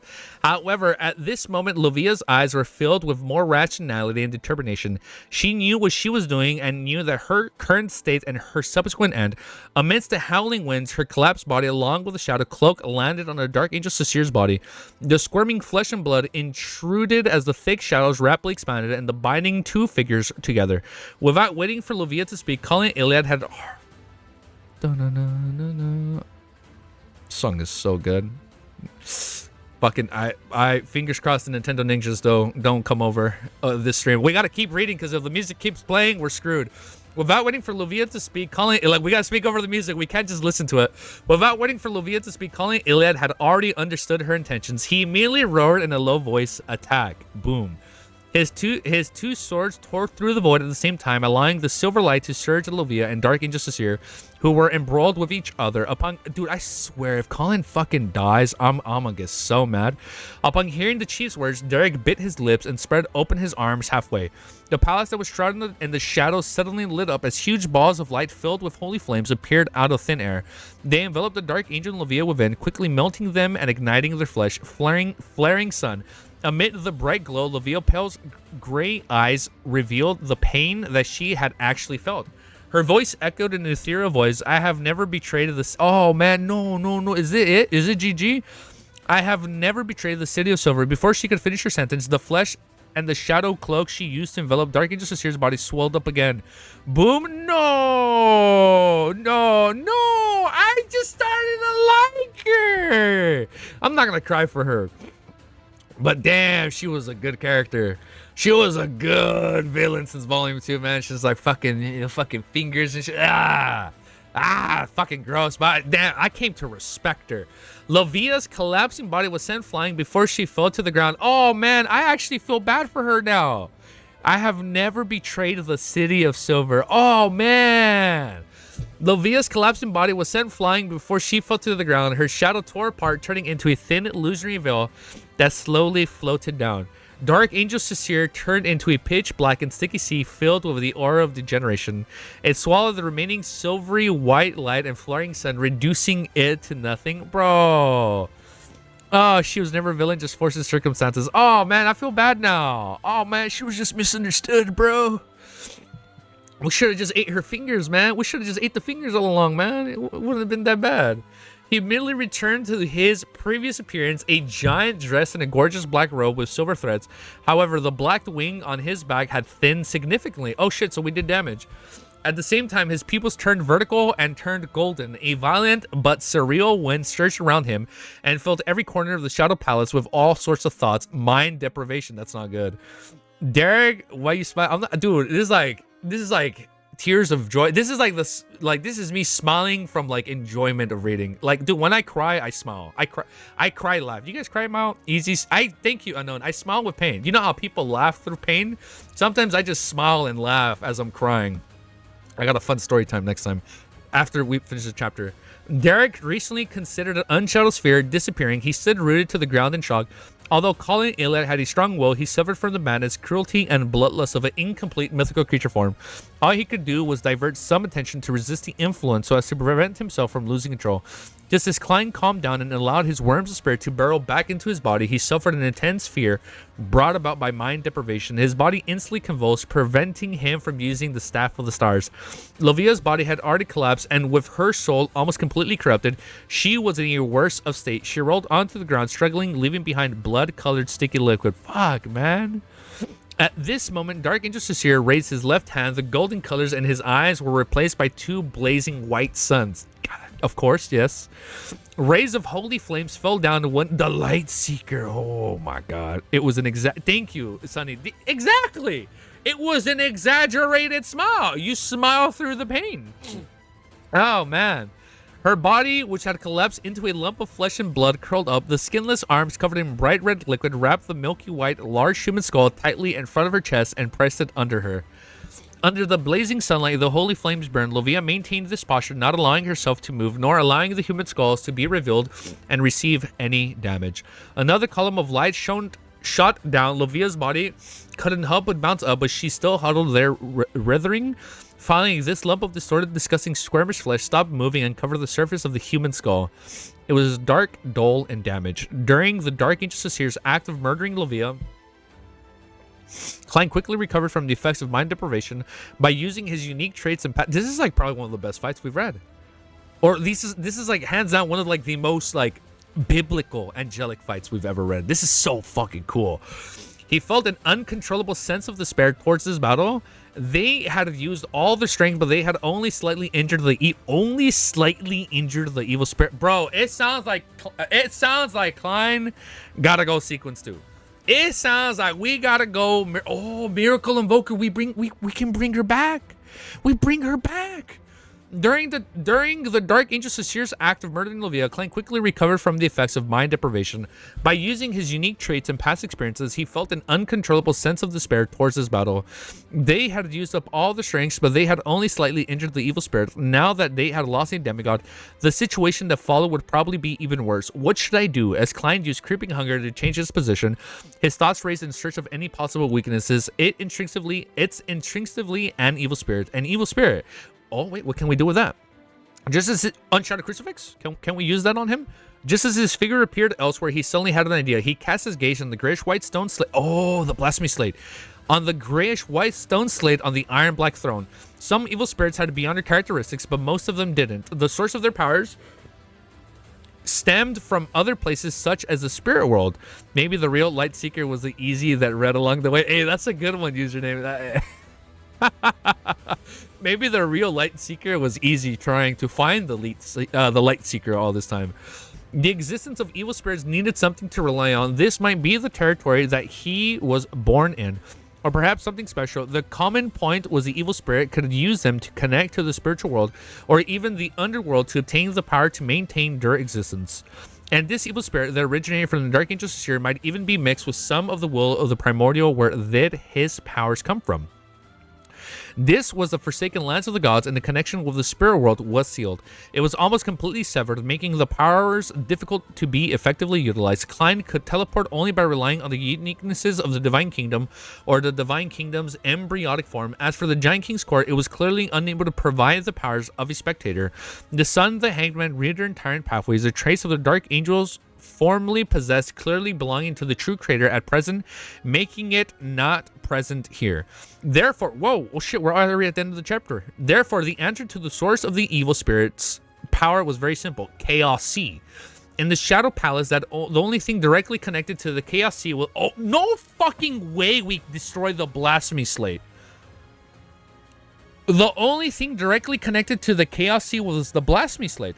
When Klein cast his gaze at the Iron Black Throne, he noticed the City of Silver's chief, calling Iliad, had also glanced over. No way we're going to destroy it. Is that what's going to happen? That sounds hype, dude. Oh, shit, it's such a good fight. Easy every time light is mentioned. Ooh, is that the light? Remember, let's there be light. Maybe the real light seekers. I'm telling you, we're going to find them. We're going to find the light seeker. Chapter 1264. Succeeding. There was no need for any communication. Just for, oh my god, just from this sudden locking of his eyes, Klein knew that calling Iliad had the same thought as him. He didn't hesitate to flip the black staff embedded with many gems and point it at himself. And the next second, it was as if Klein's body was a sketch that had met an eraser. It was whipped away inch by inch as he quickly disappeared. This was the power of concealment, one that also came from the leader of the ascetics of the Church of Evernight, Ariana. This is such a good fight. Hey, I'm following the fight, man. You guys should be proud of me. I can follow this one. This is a pretty straightforward fight to follow. Maybe. I think this is a pretty good fight that I'm able to follow. As the power of concealment that was replicated by the Staff of the Stars was definitely much weaker than the original version, okay? And the evil spirit's level was rather high. Klein didn't attempt to use it on Dark Angel Seer. Instead, he targeted himself. At the same time, he was concealed. Calling Iliad fused it with a faint light that illuminated everything in the Shadow Palace that had two swords of dawn. Around the Dark Angel Sasir, who was dressed in a silver-threaded black robe, silver beams of light lit up one after another. Colin struck the evil spirit from different angles, forming a tornado that swept upwards. During this process, the gigantified Colin Iliad didn't appear at all. Furthermore, he hid in the maliciousness intent, making it impossible for an enemy to determine where his next attack would come from. Derek Berg recovered from the shock and quickly condensed the bright white unshadowed spheres as he widely thrust them forward. Amidst the crackling sounds, the unshadowed sphere was either blocked by the black armor formed by the aura of the generation, or by the layers of silvery white spherical light. He failed to truly understand the Dark Angel Sasir, but it effectively affected his opponent's actions. Spear. I can see spear, but when I'm hyping reading, You are following. I'm following. I'm proud, dude. I'm proud of myself. But I am saying sphere instead of spear. I'm sorry. Dude, it's like I salivate when I'm reading. Like, people have the opposite effect, right? Like, where your mouth gets dry. No, my water just keeps getting watery, and I'm over here like slurring my words. It's so weird. While the two City Silver demigods were holding back the special evil spirit, Klein, who was in a concealed state, approached the Iron Black Throne. In his concealed state, he saw the veiled scenes that were covered in the dark fog. He could only roughly tell where he was and what the surrounding objects were. He was unable to exert any influence on the outside world. If not for this, the moment he entered the concealed state, he could secretly control Sasir's spirit body threat. No fucking way we're gonna turn him into a marionette. Shut the fuck up. He could secretly control Sasir's spirit body threads. It would be a method impossible to fend against. After rapidly approaching the Iron Black Throne, Klein ended up his concealed state, allowing his figure to instantly appear on the right of the target. Dude, I'm so into it. I'm like trying to hold on to my furniture, man. Bro, slow down. I know. No, I'm getting just too excited. I'm skipping words, man. Bro, I am not thirsting for Sasir. I'm thirsting for LOTM. Bro, making water become wet.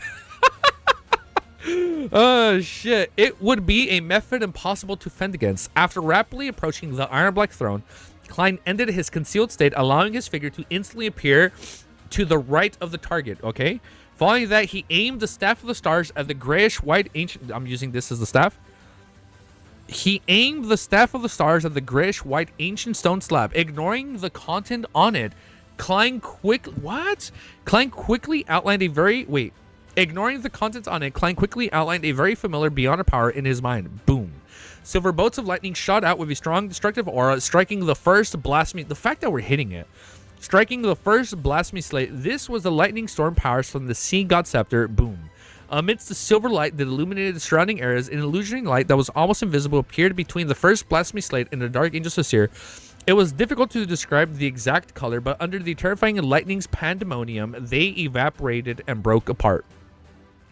Pure beams of light shot out from Sasir's body, leaving no darkness in the Shadow's palace. Nothing else could hide the unshadowed domain. The nearly 6-meter tall Colin Iliad in his silver armor, together with Klein layers of blazing halos, pushed him away into the distance. The attacks of Derek's unshadowed sphere and the flaring sun were also blocked by these corporeal halos. Right on the heels of that, Dark Angel Sasir's eyes were dyed with a brass sheen. Okay, in each of them, illusory. Oh my god, illusory. My god. River that shimmered with waves of light appeared, circling the first blasphemy slate and his figure. The river flowed upstream as the illusionary light that evaporated and severed appeared once again and connected to it. The damage that Klein had painstakingly inflicted was quickly returned to normal. The cycle of fate, wait, now I'm getting lost. The cycle of fate, the rebooting of all things. Sasir raised his left hand and condensed a deep black scepter. He then used his brass-like eyes to sweep across the demigods present. He said in a deep but magnificent voice, "I'm omniscient and also omnipotent." Damn, that's fucking badass. That's a hard-ass line. As his voice echoed in the air, both Klein and Colin Iliad didn't waver at all. This is such a cool fight, man. They either blinked or moved at high speeds, not giving the terrifying evil spirit a chance to lock onto them. They also attempted to... Dude, I'm getting goosebumps, man. I'm shaking. They also attempted to launch a new wave of attacks. However, Klein didn't dare. I don't know if you guys look at my eyes. My eyes are getting a little watery. This is so cool. It was reboot charm? Oh, okay. Okay, thank you. However, Klein didn't dare to forcibly pull the Dark Angel into a dream again, because if he was attacked by the aura and the power of chaos C again, he might lose control immediately. Elsewhere, Derek covered his body with a layer of pure light, forming holy... My man has holy armor. I forgot about that. At that moment, a pitch black flame burned in Sasir's bright eyes. His voice turned evil and sinister, carrying a strong sense of degeneration. Blasphemer, die. Oh, wait. He called Klein Blasphemer? His voice turned evil and sinister, carrying a strong sense of degeneration. Blasphemer, die.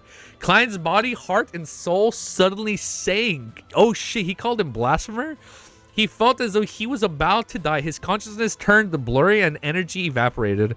His flesh began to withstand inch by inch. Wow, that's the first time they called him fucking Blasphemer. Dude, this is so fucking cool.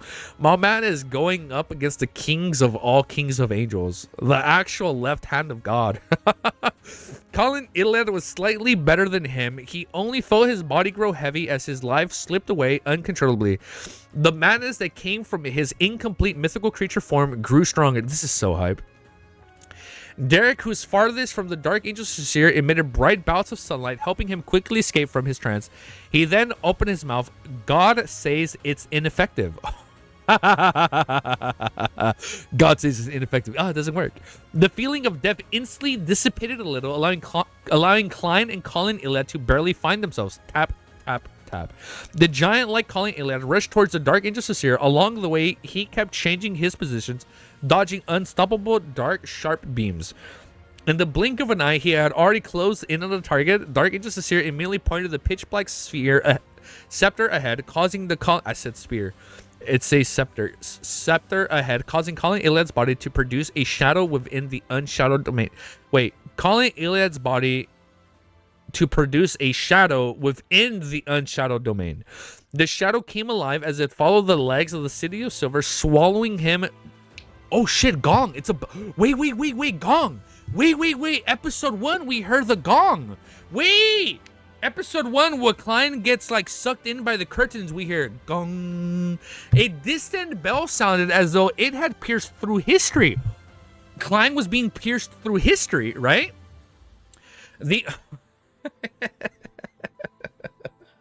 Oh man, the music in this is so good, dude. Oh shit.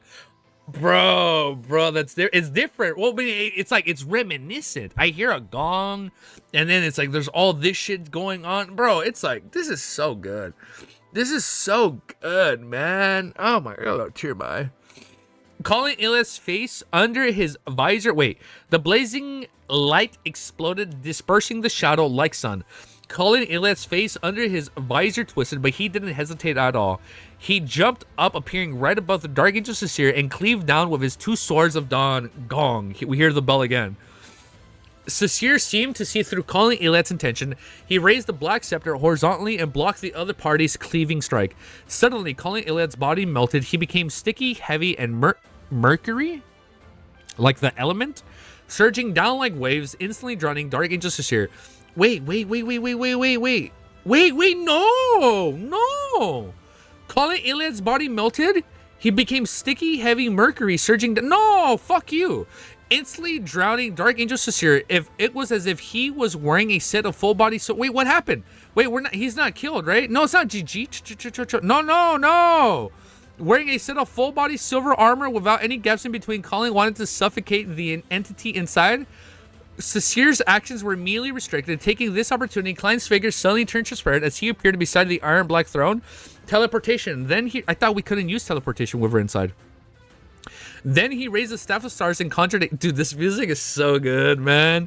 Then he raised the Staff of Stars and conjured a certain beyond power. It was one of the core powers of the Mara pathway. Theft. Just as he had expected, the theft was carried out rather successfully. It was as though the current Sequence 2 angel Palazaraz had personally taken action. The light that connected the Dark Angel and the first blasphemy said, oh, what the fuck? He just stole that? The light that connected the Dark Angel and the light. Oh, Lightseeker. Oh, that's so cool.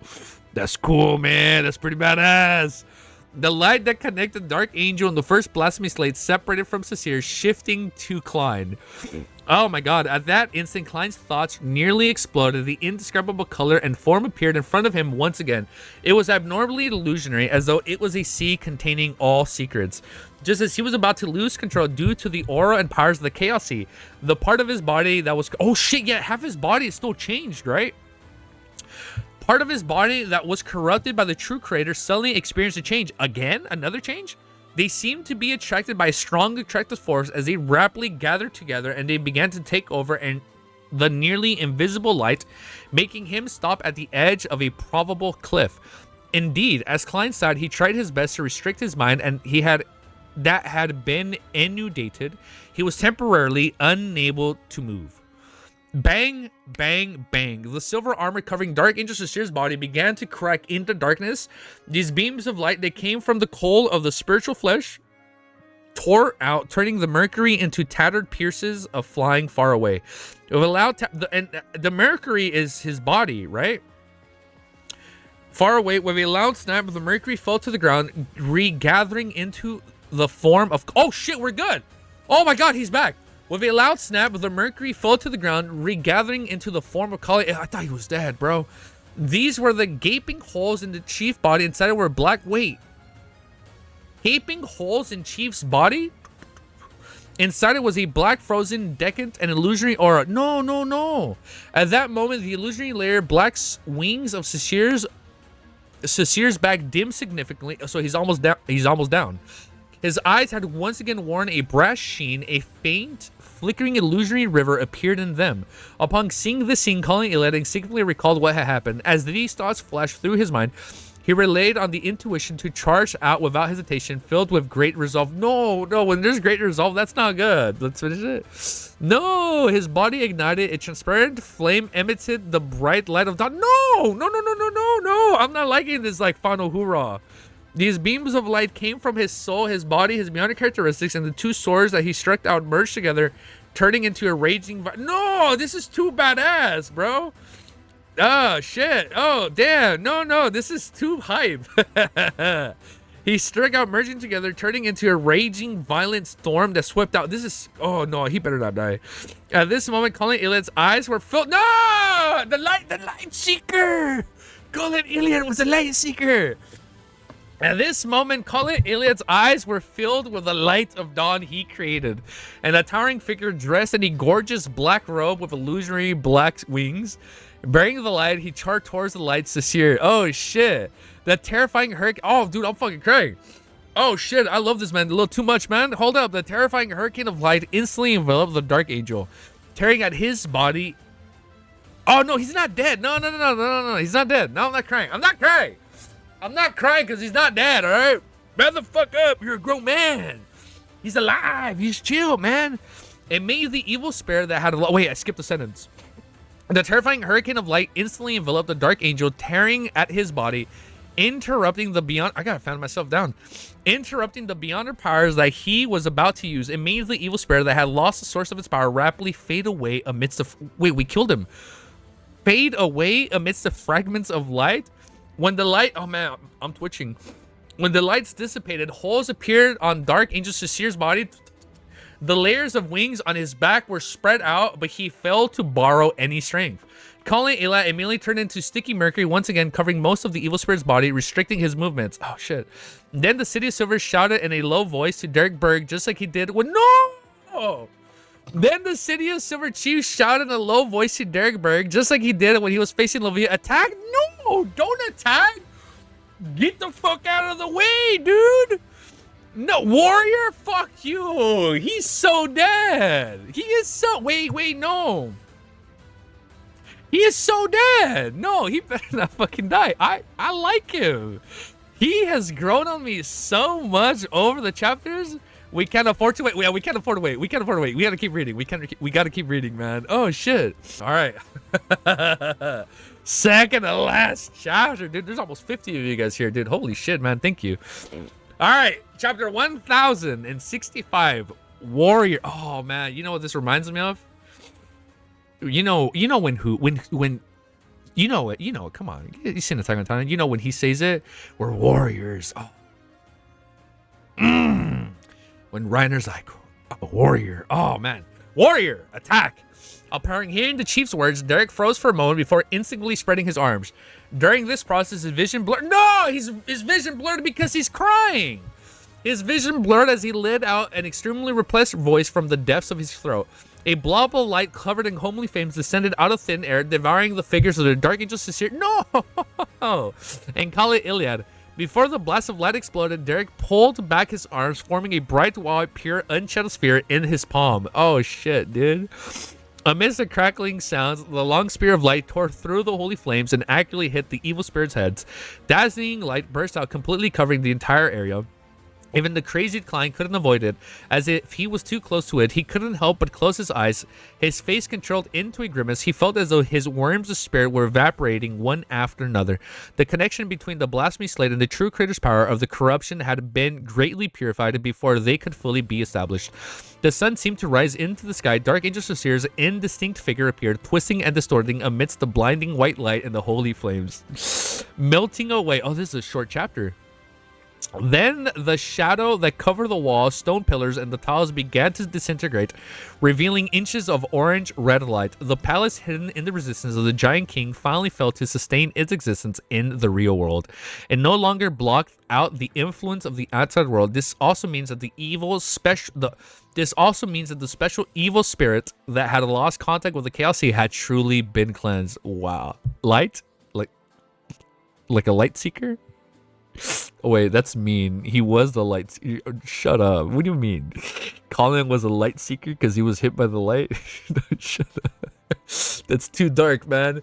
Just as the Shadow Palace began to collapse without completely disintegrating, an invisible force finally pierced through the barrier, causing a minute amount of it to descend. This caused the corrupting nature to be gathered inside Klein's body to increase its intensity. They protruded out from his chest, turning into a black ball of flesh. The flesh immediately broke free from Klein's body, severing all invisible connections within him. It quickly squirmed and grew, turning into a gigantic shadow hand. It followed the illusory light between itself and the first blasphemy slate, and it grabbed the item. At the same time, the ruins of the Battlefield of the Gods, dream world, in front of the projection of the Giant King's residence, dressed in a pointed hat and classical black robe, wait, what the fuck? Amon? What the fuck is he doing here all of a sudden? At the same time, in the ruins of the Battlefield of the Gods in the dream world, in front of the projection of the Giant King's court, dressed in a pointed hat and classical black robe, Amon sat on the tall grayish-white railings with his back facing the orange-red path that separated the clouds. He leisurely looked at the grayish-blue door covered with golden nails. It was a mystery as to how long he had been waiting there. waiting there for. Suddenly, he adjusted the monocle on his right eye and easily jumped down the railings, arriving at the door of the Giant King's residence projection. Oh shit, what the fuck, he's here? The power of Chaos C is beginning to fade. I can use the bug and all of this to directly enter. Wait, this bitch was waiting. This stupid little fucking shit. He couldn't do it himself. He had to wait like a little bitch. He had to let a sequence 3 dude do all the work. Little bitch. As he smiled, he reached out his right hand and pressed it on the door's shadow. His figure immediately softened and lost its corporeal feeling before he entered the door of light like a stream of light. Yo, man, seeing chat go crazy gets me hyped, man. That's so cool. Backland somewhere on the battlefield with short blonde hair and dark green eyes, Crescent Sesamir genuflected on the ground. Wait, why are we with Crescent Sesamir all of a sudden? Backland? Wait, POV change. Oh shit, POV change. Light? Heart. I see what you did there. Was it him? Backland somewhere on the battlefield with short blonde hair and dark green eyes, Crescent Sesamir genuflected on the ground, stabbing a pure white bone sword that wasn't more than 1 meter long in length in front of him to support himself. Music change. Oh shit, Astroworld. Music change Astroworld. I forgot. I completely forgot, man. Whew. His body was covered with charred holes and cracks. Wait, what the fuck happened to Crescent Sesamir? His body was covered with charred holes and cracks that went straight through his body. His teeth were protruding and sharp like that of a beast. The high-ranking deckhand, whose consciousness was beginning to blur, struggling to shift his gaze. What the fuck is this happen? What happened? Whose consciousness was beginning to blur. I can't read anymore. I'm getting out of breath. Was beginning to blur, struggling to shift his gaze from the weak enemy who wasn't far away towards the sky. Wait, what? The orange sunset had partially invaded the dark night. Crescent Sesamir tried his best to pull out his bone sword and stand up to fight. He wanted to be a Nighthawk to the very— What? No! Fuck you! No. Crescent Sesamir tried his best to pull out the bone sword and stand up to fight. He wanted to be a Nighthawk to the very end, but his arm trembled violently as his breathing weakened. Wait. No! Wait, what's happening? Next thing you know, they fucking killed Derek, bro. Cuttlefish like, fuck it. Derek dies. No. This guy has to chill the fuck out. Too many people are dying. In the Astroworld, in an endless and silent darkness filled with the moonflowers and night vanilla. Wait, I skipped a sentence. Oh, shit. Astroworld. Music change. Another Evangelion song? Oh, this is from 3.0? Wait, I lost my place. In the Astroworld, in an endless and silent darkness filled with the moonflowers and night vanilla, suddenly orange beams of light shone into the kingdom, causing a portion of the area to return to dusk. One by one, the plants withered. In the desolate dusk, a gigantic mountain-like figure walked out. A what walked out? His limbs were abnormally long and he tattered silver armor. His face was covered by a helmet visor, only revealing a blob of orange light. He held an exaggerated sword in his hand, causing the tip of to naturally hang down, touching the dark grounds. Who the fuck is this? As the terrifying giant walked forward to the steps, the sword continued to be dragged across by the darkness, causing the ground to split apart as dusk froze. Deep in the darkness, an equally large figure pulled out a long sickle. Another large sickle? She was— Whoa! Black dress? Mommy? Is it mommy? She was wearing a black dress that was layered but not complicated. It was adorned with countless resplendent lights What the fuck? The gods are just walking in? Cuttlefish moving like Geek? Wait, what is going on, man? Who is Geek? Mommy versus Unk? Wait, she was wearing a black dress that was layered but not complicated. It was adorned with countless resplendent lights that were as though there were stars that dotted the nights. It's fucking Evernight. Who the fuck was the other dude? The Night Sky. Evernight versus God of Combat. Place your bets. Is it God of Combat? Next, her ribs and waist tore pairs of arms. What the? Ugh. Near her ribs and waist, 2 pairs of arms grew out. Their surfaces were covered in short, deep black hair. In her six arms, Jesus Christ. In her 6 arms, 2 carried the huge black sickle that appeared heavy. Another 2 hands held a crimson— She's like holding a moon. She's holding a red moon. Another 2 hands— Oh wait, so 2 hands are doing this. And then the other 4 hands are out. Another 2, she's looking like Shiva over here, bro. Another 2 hands held the crimson moon out of the hands she had left. One was empty while the other held an ancient accessory forged from gold. The accessory looked like a slender... Oh shit, it's the brooch! Oh shit, she digested the uniqueness. The accessory looked like a slender bird... Man, I'm shaking in my place. The accessory looked like a slender bird with pale white flames surrounding it. Within its bronze eyes, there were layers of light forming numerous illusionary doors. The giant wasn't surprised by such a scene. The speed of his stride sped up, gradually approaching that of a charge. He dragged his sword against his surroundings, which were a mixture of darkness and dusk, producing glimmers of pure white light of dawn. At this moment, the moonflowers and night vanilla to the side suddenly grew in size, growing wildly. Soon they resembled trees that lived in a primitive forest for more than 1,000 years. They were densely packed, blocking out the sky. Amongst these trees, a figure twined by the deep green vines that adored the various herbs and flowers appeared. She was also as huge as a mountain and had a voluptuous... I want to see that. Let's play the song again because I somehow been looping it twice. What? I didn't even catch that. She was as huge as a mountain and had a voluptuous figure. Show, man. Yo, send the artwork, bro. I don't even give a fuck if it's NSFW. Send the fucking artwork, man. She had followed the sunset giant and filtered towards a humanoid demonic wolf that was... What? She was also as huge as a mountain and had a voluptuous figure. Her dress was fluttered as she carried an illusionary baby. The moment the figure descended, she followed the sunset giant and filtered towards the humanoid demonic wolf that was dragging a huge black sickle. Mommy Evernight goddess turned into a humanoid demonic wolf? Earth Mother plus God of Combat versus Evernight? So it's 2v1? How the fuck do we even fight that? Not Mommy? They double teaming Mommy? That's a really bad way to explain that, but I know what you mean. I get what you mean, but you can interpret that another way. She followed the sunset giant and flickering towards a humanoid demonic wolf that was dragging a huge black sickle. In the palace where the shadows were falling apart, although some of the corruption had left Klein's body, making him no longer need to worry about any latent dangers in this aspect, this was equivalent to the culling many of the worms of spirit. He couldn't help but let out a low gasp as transparent and twisted maggots crawled out of his writhing face. They had mysterious patterns on them, and his mind was like a lake that had a boulder thrown into it. He was momentarily unable to calm down. At this moment, a familiar figure appeared in his eyes, which became bloodshot due to the pain. It was the angel of time Amon, who wore a monocle and a pointed hat. Amon smiled at him, scaring him into having the thought of returning to Spheric Castle immediately. Although this would suck for the sun, Klein... What the fuck, dude? Wow, man. Although this would suck for the sun, Klein felt that he would have the ability to save him due to the Angel of Powers from being in Safari Castle.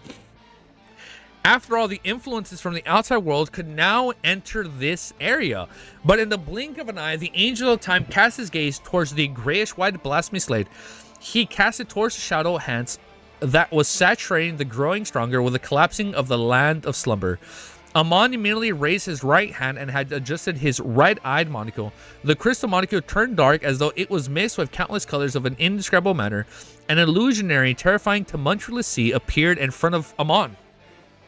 This blasphemer had released some unknown powers he had stolen from somewhere at the point of time, or perhaps it was some power of convergence. The blasphemy slate suddenly vibrated and emitted a buzzing sound as though it was alive.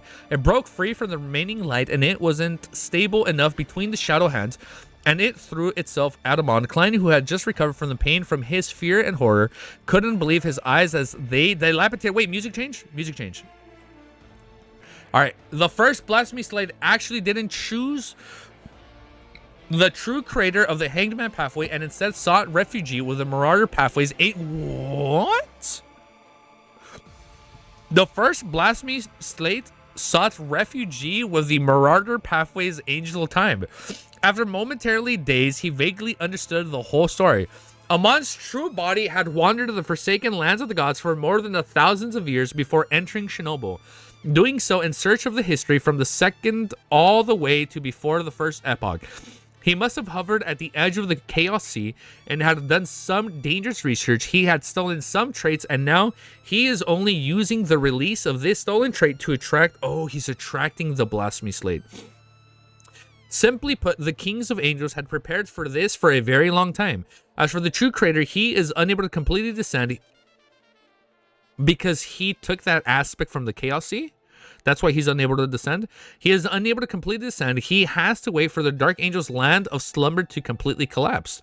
But the problem is, why would Amon steal the first Blasphemy Slate? It's useless for him. Why would it... Wait, he has no way of transferring the Spectator, Reader, Tyrant, Sun, and the Hanged Man pathways. Could it be because it's fun?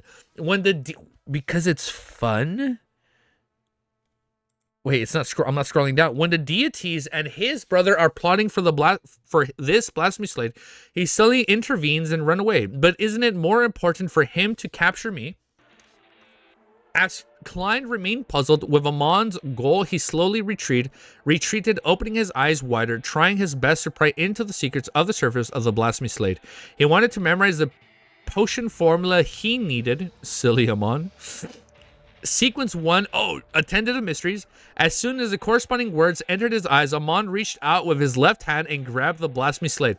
Then he suddenly turned around and pressed his right hand onto the grayish-blue door that was still covered with a small amount of shadows. Wait, you guys are going to have to explain this to me. I'm not even going to lie. You have to explain to me what he's trying to do. The figure wearing a pointed hat and a classical black robe immediately turned illusionary as he tore through the door and vanished. The shadow hand, which partly formed Klein's corruption, rapidly expanded amidst the collapse of the land of the slumber. Finally, it turned into a black... He's just leaving? Okay, he just left. He came in and he came out. Finally, it turned into... So, wait, but he stole the Blasphemy Slate. He just stole it and he just took off. He just went and left. That's it. Fucking little weasel, dude. He just came in and came out. In the next second, all the shadows disappeared. The orange-red light illuminated the palace that the giant king once lived in. In front of the iron-black throne, on the platform that was illuminated by the lights of dusk, calling Iliad figure appeared.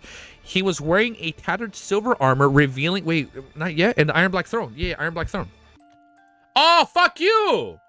Fuck you! Why am I playing this? Wait! Whoa! We have only heard this song twice on our read-throughs. Wait! Both times I've been fucking triggering. Wait! No! Wait, who's dying? Who's dying? Who's dying? In front of the iron-black throne on the platform that was illuminated by the light of the dusk. Oh, fuck you. I liked him too much. Calling Iliad's figure appeared. He was wearing a tattered silver armor, revealing several old scars on his face. Oh, fuck. I'm already crying. He sat up there quietly like a warrior who had just finished his last battle. Man, I'm fucking crying. Warrior. He was a fucking warrior until the very end, huh? Like a warrior who had just finished his last battle. His two swords had already crumbled, and he had stopped. Oh, fuck! He stopped breathing. I lost my fucking place. Oh, I don't even want to read this anymore. Like a warrior who had just finished his last battle. His two swords had already crumbled and he had stopped breathing. However, Klein could sense that there were... wait. There were still remnants of his will and psyche. The former couldn't bear to just dissipate without delivering his last words. Oh, he's gonna conjure. At the bottom of the stairs, Derek saw the scene. With his eyes red, he ran closer and stumbled, acting nothing like a demigod. He quickly knelt beside calling Iliad and shouted his voice, going softer. Chief! Oh, fuck, I'm crying. Oh, I'm crying. Oh, wait, I don't think I was actually gonna cry in this stream. Next chapter is called Light. We're gonna find out who's the light seeker, man. Oh shit, we're gonna find out who's the light seeker. Oh shit. Oh shit. Banger of a volume. This is, I think, the best volume out. Easy. It's easy. He's the light seeker. Oh man, I've been trying to seek the light. Rip Colin. No, man. I'm fucking crying. Lovia, I respect it, so my eyes were getting a little watery. But I was hoping he wouldn't die. Shit, man. Give me a sec. Oh, fuck. Final chapter, man. This is the final chapter, volume 6. Arguably The best fucking chapter, man. Chapter 1266 is called Light.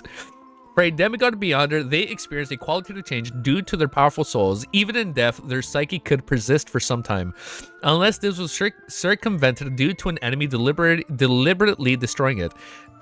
A high sequence beyonder who continued having a strong desire or unresolved matters during their state of death could have their remnant will last longer. 2 music changes? Oh my god. Alright, let me know. Without giving Derek a chance. As such, he could slowly assimilate the surrounding areas, allowing it to mix with the spirit world and even the underworld, so as to turn it into an evil spirit. Therefore, although calling Iliad had stopped breathing, he was still able to hear Derek's cry while sitting at the top of the ancient god staircase in a tattered silver armor. He turned his head to... Oh, man, he's looking at him. He stopped breathing, but he can still look, man, right? He turned his head to look at the underaged demigod before smiling. Compared to the elders of the past, it's a form of luck for Livia and myself to die here. Upon hearing this, Derek gaped his mouth, wanting to say something, but he felt something pressing down at his heart, blocking his throat. And not far away, Klein raised the Staff of Stars and attempted to use Wool Altatin's reboot to say, "Oh, please, please," to save Colin Iliad. However, he failed several times in the world. You joined at a good time, man. He failed several times in a row. Even the successful attempt didn't have the ability to reverse everything. The effects were clearly inferior to the originals, and it involved a uniqueness. Amon's true body had descended. He's already dead, so he can't even be turned into a marionette. Oh man, you can't even make him a marionette. He can only consider turning into an evil spirit, but there's almost no evil spirit that can maintain their humanity. Even Dark Angel Cecile failed to do so. The only exception is the Red Angel Medici trio, but that was only after they left their territory and went to Banshee Harbor.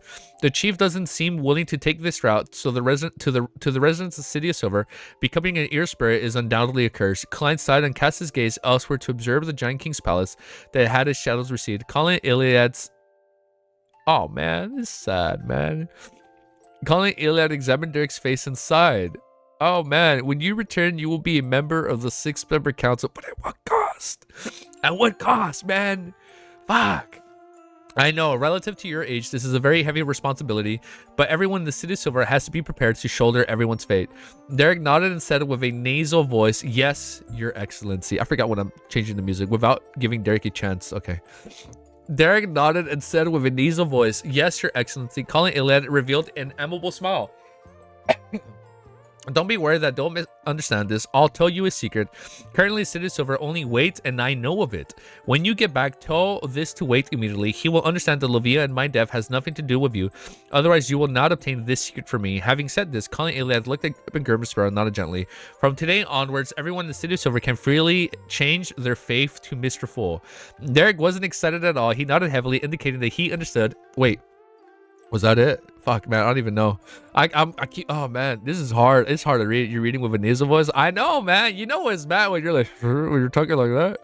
Calling Iliad... My nose is getting... Oh, shit. Don't look at me, man. Calling Iliad immediately retracted his gaze. A layer of solemnity and bitterness appeared on his clearly exhausted face. That secret is related to the second god level artifact of our city. It's called the Gift of the Land. Derek wiped his eyes. Oh my god, wipe my eyes. Derek wiped his eyes with his arm and listened attentively to the chief's description. Calling Iliad sighed and continued, "It's precisely because of this sealed artifact that black-faced grass can now grow around the City of Silver, preventing us from completely sinking into the Dark Ages." Derek's pupils dilated as the sadness in his heart eased. That was a long chapter. I just saw it. It's like 8 pages. He remembered very clearly that the textbooks mentioned they discovered the black-faced grass as a key turning point in the history of the City of Silver. He believed that if there was no such safe and harmless staple food, then the City of Silver would no longer become a playground for monsters. At that instant, Derek thought of many things. He finally understood why the mushrooms that Mr. World had given him had undergone a huge transformation in the City of Silver, one that was different from the original description. Calling Iliad's gaze swept across his face, and his voice suddenly turned deep. It's precisely because of this that we are burdened with the fate of being cursed. Only people who are killed by their immediate family wouldn't become a terrifying evil spirit. Wait. I'm getting lost. What? cornucopia has a price. Derek's expression froze. Murdering his parents. Oh man, I don't even want to think about that, dude. Murdering his parents left a wound that could never heal in his heart. He had always blamed the corresponding curse on the land and that had been forsaken by the gods, but now the chief had told him the truth, which was unlike what he had imagined. The curse gave them the food they relied on for survival. Oh, it came at a price. They get food. Yeah. Oh, what the fuck? No, man, that's so bad, bro. The grizzled and exhausted looking Colin Elia's eyes glazed over as he seemed to be recalling killing his father, mother, brother, sister. Oh, he killed his son. Oh, he killed his youngest son. He killed his daughter and his eldest. What the fuck? And he killed his grandchild? He killed all of them? Oh, man, I'm crying. That is so fucking sad. His voice... Oh, man, hold up. What the fuck, man? Why do you guys read this? This is so tragic. Why are you guys reading this? Just to suffer? You guys read this just to suffer? Oh, man. Derek's... Oh, shit. Oh, fuck. Wait, hold on. I was about to reread that. His voice became fleeting. Lovio once said that a dying person was not to transform into an evil spirit after leaving the city of silver. Back then, I didn't tell her that this was the truth. After the gift of the land's range is huge, most people who are about to die are unable to leave the corresponding region in time. Oh, it's too big of a range. This is a secret that only the chief can grasp. I try my best exploring and fighting, hoping that the future generations wouldn't have to suffer such pain. The chief of the city of silver, who was clearly advancing in his years, slowly exhaled without giving Derek a chance to make a promise. He seemed to recall something as he said, "Also, you mustn't fully believe the situation of the Rose Redemption that is recorded in that palace." Klein couldn't stop scrutinizing his surroundings as he revealed a slightly lost expression. Calling Iliad added, dude, he's doing all this after he stopped breathing. What the fuck? Calling Iliad added in a deep voice, "Earth Mother cannot be giant Queen Omobella." Oh shit. Oh, good. Oh, it's good. Oh, some good music. We love some Ava music. Klein couldn't scrutinize his surroundings and revealed a slightly lost expression. Calling Iliad added in a deep voice, "Earth Mother cannot be giant Queen Omobella. Omobella has long died. Her corpse is in the city of silver, and more precisely, it's the gift of the land." Whoa, this got loud. Give me a sec. This got really loud. And it's the gift of the land. When Klein heard this, his pupils dilated as a chill ran down his spine. The real giant queen. Sorry. The real giant queen had long died in the city of silver and had become a sealed artifact. Oh, she became that? Shit. I don't fucking... do I remember who Omobella is? Explain it to me and I'll tell you if I remember. Oh wait, no, she was the queen. She was the Omobella was supposed to be the former queen. Omobella was giant king. She was the queen. Omobella was the queen. Queen Omobella. She was the queen of the giant. Yeah, I remember. No, wait, no. She was suspected to be Earth Mother. I lied. She was suspected to be Earth Mother. Omobella had long died. Her corpse is the city of silver, and more precisely, it's the gift of the land. When Klein heard this, his pupils dilated as a chill ran down his spine. A real giant queen had long died in the city of silver and became a sealed artifact. Then who is the one currently masked? Oh shit, Earth Mother. The wife, I remember, the giant King Armir's wife. Yeah. The queen. Then who is the one currently masquerading as Earth Mother? Somebody else? And the kingdom that was covered in the moonflowers and night vanilla, the sunset. Why are we changing POVs?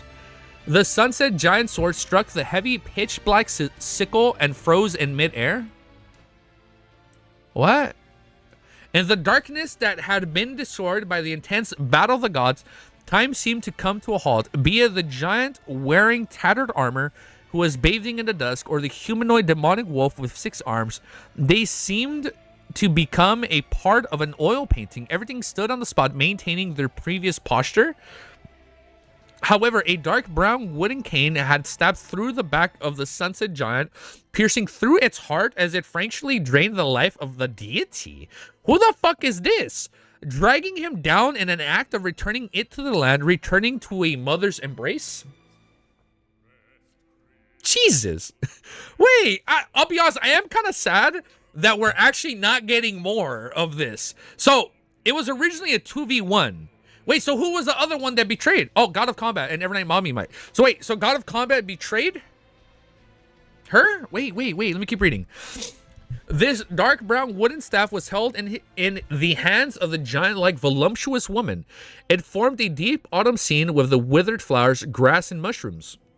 The sunset giant slowly turned his head and looked at the woman who was carrying the baby in one hand. He said, oh shit, Lilith. Wait. Primordial Demoness Lilith is pretending to be the Earth Mother? Not Mommy? No, not Evernight Mommy. My bad. I'm Earth Mother. Lilith? At this moment, the dress-wearing demonic wolf with the head of a female human let out a chuckle. The bird-shaped golden accessory in her hand flew out as it accurately pierced through the gape of the sunset giant's visor. Then she threw Vampire Ancestor. Wait, what'd I say? What'd I say? Easy. Wait, what'd I say? I don't even know what I said. What'd I say? What is it? Wait, what'd I say? Vampire Ancestor Lilith. Sorry. What did I say? Oh, I said Primordial Demoness Lilith. Sorry.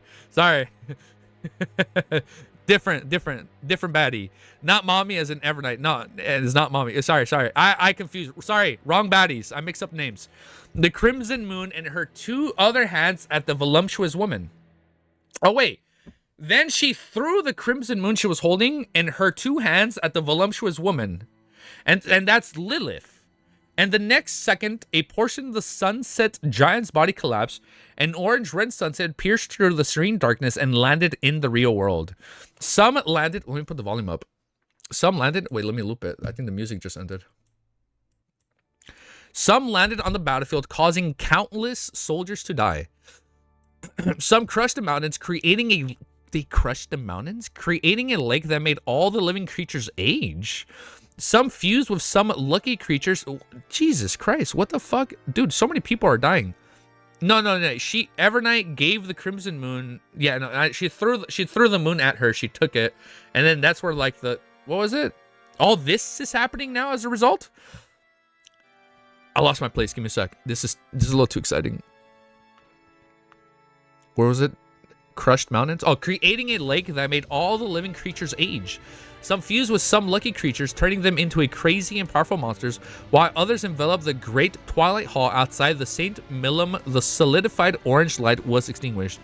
In the Amantha mountain range outside the Cathedral of Serenity, Abomination Sua and the other mythical creatures who were... Let me lower the volume. Now it's loud. Who were helping Facegan and his Angels of Attack seemed to sense something. The battle came to a halt. After the bloodlust eyes growing on the pitch-black trees rolled once, Abomination Sua immediately entered the void and escaped into the spirit world. In the outskirts of the backland, in a small cathedral that no one paid attention to... Shut up. You better not hurt anybody here. A golden-bearded pious priest wearing a simple white robe opened his eyes... Adam? A golden-bearded pious priest wearing a simple white robe opened his eyes. They revealed a childlike innocence and purity. The war ended... What the fuck? The war is over! What?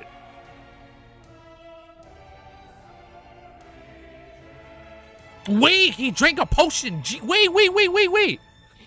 A golden-bearded pious priest wearing a simple white robe opened his eyes. They revealed a childlike innocence and purity. He calmly took out a golden potion and opened the lid, pouring the liquid inside his mouth. What the fuck? And he drinks his potion when the war ends. Stop skipping. Did I skip something? Adam has ascended to the throne. What the fuck? The war ended just like that. Wait. So he's sequence 0. If Audrey hadn't seen it with her own eyes, she would have never believed that the war would end just like that. After the dark night swallowed the orange dusk and faded away by itself, the silver knight in front of him seemed to suffer a heavy mental blow. Even after recovering and composing himself, he didn't continue attacking his enemy. He fled in a rather sorry and perplexed state. What the fuck is Adam planning now, bro? I thought the war was going to be going on until the end of book 1. But Adam, he wanted it to end at volume 6? What the fuck is 7 and 8? I thought the wars were going to be going until the ending. Just like this silver night, the angels of saints of Phasic and Intis allied forces fled one after another as the... Oh, it's the mental plague spread. Beyonders that formed the backbone of the army, they collapsed in an uncontrollable manner. However, on the low side, the demigods' low and mid-sequence beyonders and ordinary soldiers didn't attempt to pursue them. This was because they were equally confused, perplexed, and puzzled. Audrey walked back into the city and saw the surviving backland residents coming out of their houses, shelters, or hiding spots one after another. They stared blankly at the scenes, which resembled a primeval forest. What the fuck? Backland just turned into a primeval forest. Just like that. They didn't cheer, shout, or vent their emotions. Their expressions were numb, and their eyes were vacant. They didn't know how and why the disaster had suddenly ended. There's no lack of people who had once been saved by the Charity Foundation. Many of them looked familiar to Audrey, but their condition wasn't much different from when they were queued up to collect food. Audrey suddenly observed... David, I don't even... Oh, I did do a timestamp. Okay. There's no lack of people. Audrey silently observed. Lost my place. Shit. Many of them looked familiar to Audrey, but their condition wasn't much different from when those who queued up to collect food. Audrey silently observed the scene before returning to Empress Borough, back to her villa. Music changed when we're back in the flock. Okay. She saw her father. Oh, shit. It ends with Klein drinking the potion. Because we brought back the Forsaken Lands. Wait, no, hold up. Actually, we don't know that yet. She saw her father, mother, elder brother, butler, servants looking out of the windows in confusion, just like the citizens on the streets. For some reason, a sentence suddenly flashed across Audrey's mind. Dying, he knew not his executor, survivor, he knew not his circumstances. What is this from? An orange dusk calmed the lightning storm that blazed with frequent bolts of lightning and sank into the dark blue sea with an indescribable bottom nearly swallowing the dawn within it. Queen Mystic had used her other Grade Zero sealed artifact in time, allowing the ship to avoid a terrifying disaster. Holy shit, we're almost done, dude. She frowned slightly as if she hadn't sensed something. However, her expression eased up immediately, allowing the Dawn to continue moving forward on an unsafe sea route. It was to engage in all kinds of dangerous battles with strong winds, huge waves, lightning, and sea monsters. In the dark environment, Bernadette's gaze seemed to penetrate through many obstacles, allowing her to see the light. Dude, I'm losing my voice. Allowing her to see the light that was chasing after her. No matter how many obstacles she faced, she would not stop her approach. On the staircase in the Giant King's residence, which was covered in an orange light. Oh shit, Giant King's residence. Hold up, music change. What are we playing? We're playing Made in Abyss. Oh! I can't hear this song. I'm already crying. This is one of the best movies ever. Oh my god. Oh man, Made in Abyss is so goated. On the staircase in the Giant King's residence, which was covered in orange light. Wait, let me do this. On the staircase in the Giant King's residence, which was covered in orange light. Let me loop make sure the music is looping. Oh shit, it's over. It's almost over. Which was covered in orange light. After telling Derek the secret, calling Iliad said to Derek, "Go open that door." Oh no, it dies with him seeing the light. Oh no! I'm already crying. Go open the door. I want to see what the sunlight outside is like. Oh fuck! Oh man, I'm crying. Yes, the rims of Derek's eyes reddened once again. He pursed his lips tightly and stood up. He put down the... Oh fuck! Oh shit! Ah fuck!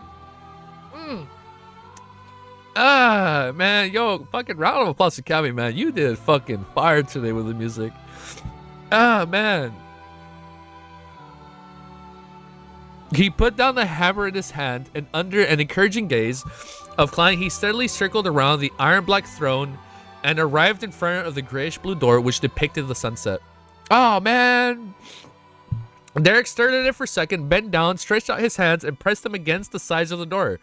Then he strained his muscles and pushed hard. At that moment, he seemed to see his parents. Oh, fuck. He seemed to see his parents, his deceased teammates like Joshua and Antiona, Lovia in a purple-patterned black robe, and the grizzled Colin Iliad. They stood beside him and pressed their hands. Oh, fuck. They're like helping him push the door. Oh, shit.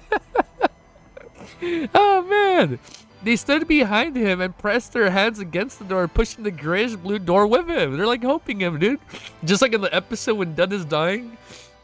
All the hands of the fallen Evernight members are like helping him. Ah, shit, this is so good. They stood beside him and pressed their hands against the door, pushing the grayish-blue door with him. Beads of water streamed down Derek's face as a heavy creaked sound echoed in the ears. A crack appeared. Oh, dude, my voice hurts. A crack appeared, letting the golden sunlight flood in. The light seeker. The gap grew bigger and bigger, and a golden sea gradually appeared in Derek's eyes, presenting itself in front of Kala Alien. Oh, fucking cray. In front of Kala Alien's eyes. Upon seeing this scene, the corners of Kala. Oh, fucking cray. I can't read. There's only 2 sentences left and I can't fucking read, man. Upon seeing this scene, the corners of Kala Iliad's lips twitched slightly as he bathed in the warm sunlight. The corners of his lips pulled up slightly as he revealed a faint smile and a faint yearning, his body evaporating bit by bit. I can't even read the last line, dude. Light was the meaning to everything. End of 6th volume. Lightseeker. Get the fuck out of here, man. Oh, this is so good. Ah, shit. I'm fucking crying, dude. Oh, this is gonna be good. Oh, shit. Don't look at me. Oh, man. Oh, shit. I need to do my timestamp. Holy shit, unknown. God bless you, bro. Let me do my timestamp before I forget. 219:30. Oh, shit. I'm not even gonna pause it. I'm just gauging it. 219:30. We fucking did it, guys. We finished Lightseeker. Oh, shit. That was such a good volume. A white tear just ran down my leg. Fucking. Oh shit. Hopefully it's tears of joy, man. What a fucking good ass volume. I sent pretty much all the art with Zen in Discord. Oh shit, okay. Let's take a look at it, man. Let me put chat up on screen. Dude, man. He's a fucking genius, man, when it comes to music. Oh man, hold up. I need to close this chapter, man. There is so much to fucking happen. I'm already changing this for next time. Damn.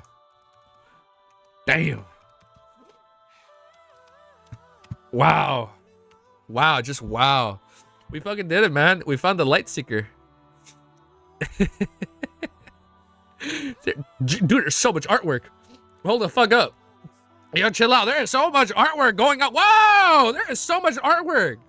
Where do I even start? Oh, these might be for 4s. I'm not sure. This is a cute one. That's a good palette cleanser for what the fuck we just read. So this is what we saw earlier during the fight.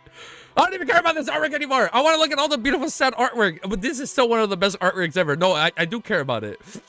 Oh man, look at Darky. He's doing this shit. Oh my god.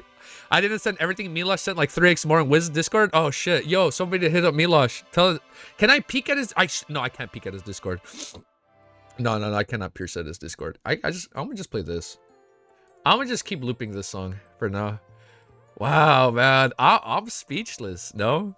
Yeah, no, I can't look at it. Oh, man. What a fucking good volume. I choked up like a little bitch. Wow. Oh, look at his golden bronze eyes. You'll get corrupted? Yeah, I'll definitely get corrupted. Can't look at it. Not yet. Jeez, look at the scale, dude. Look at the fucking scale, dude. Damn. Damn, he's fucking big.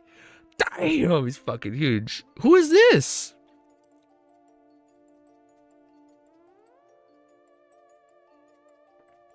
Is this, wait, who is this? The Final Watch? We all know who was gonna die, yet we also cried? Man. By the way, the reason why Lovia changed and was suspicious was because her lover died on her expedition. The skull she was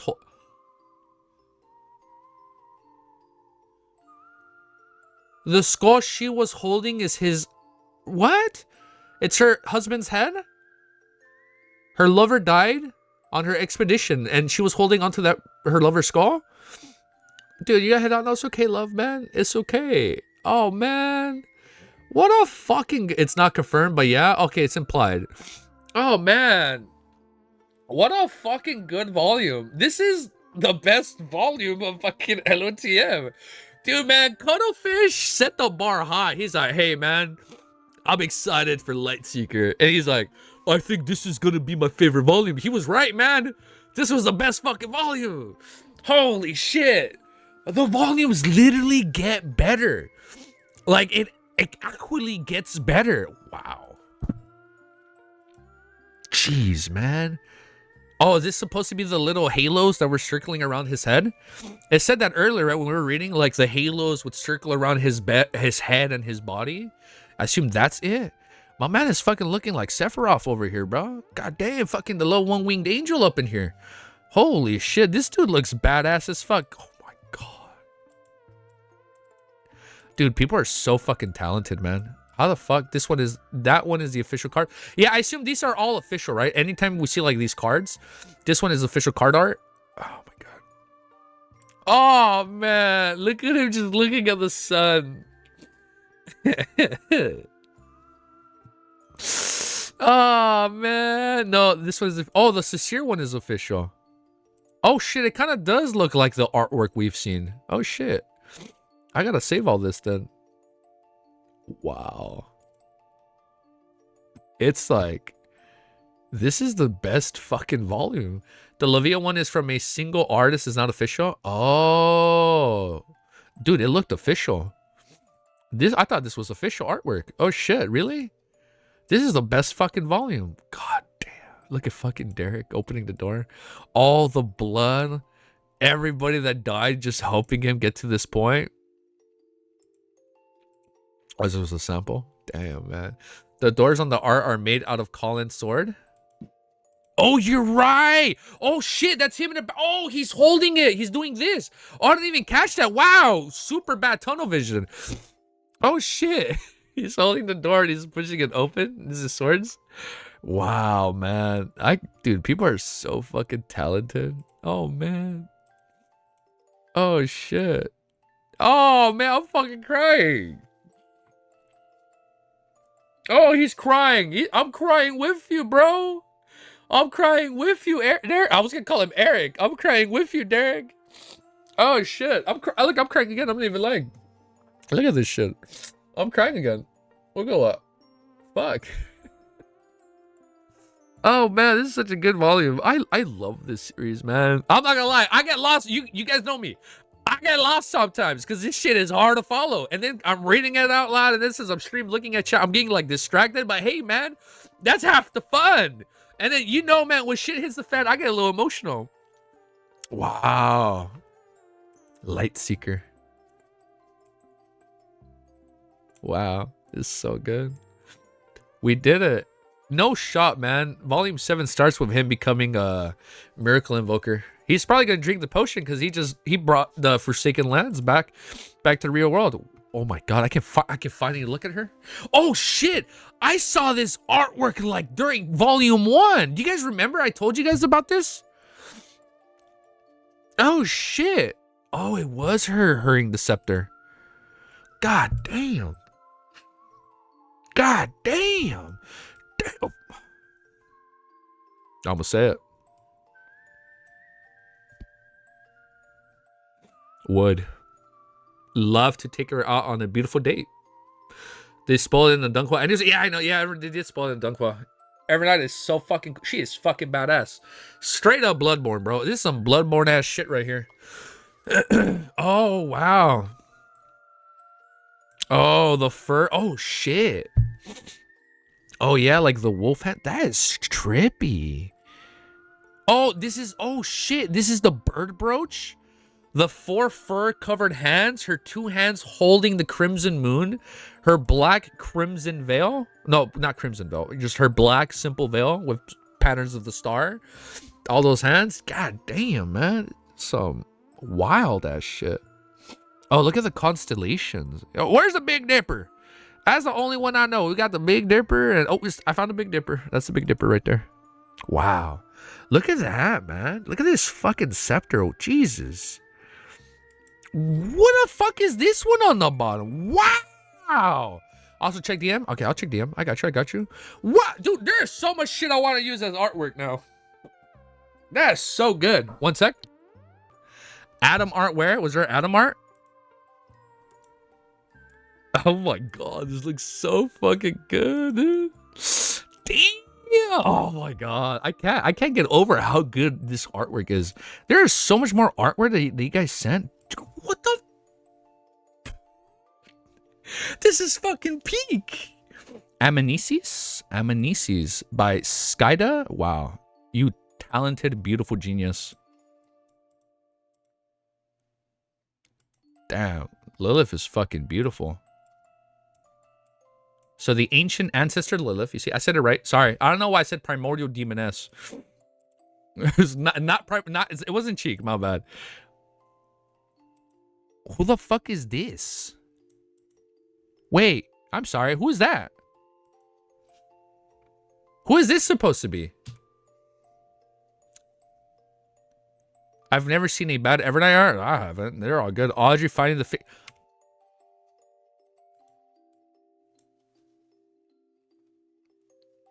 That's Audrey?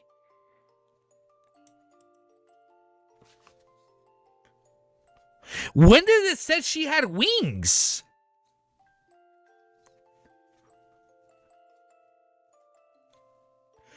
What? Really? I thought she was like in her half dragon form. Like when you guys said the old artwork, Dragon Bro.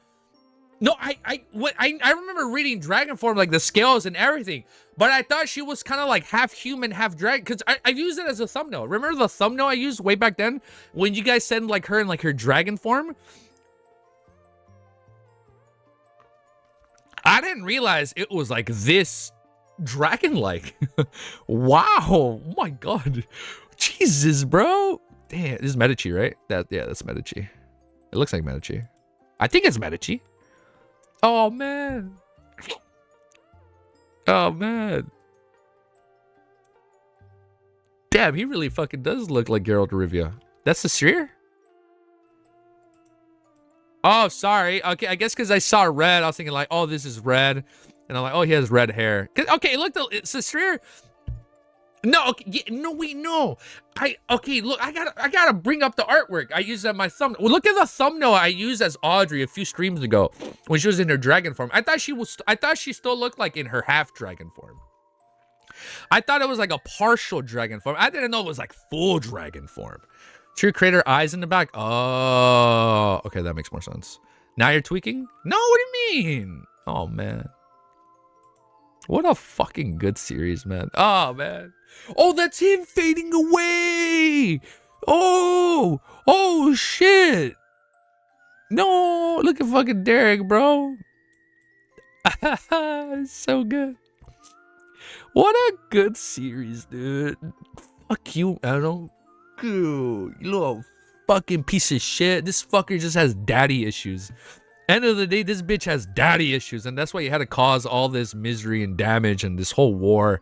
That's why so many people are suffering outside of the real world right now. Adam, my goat.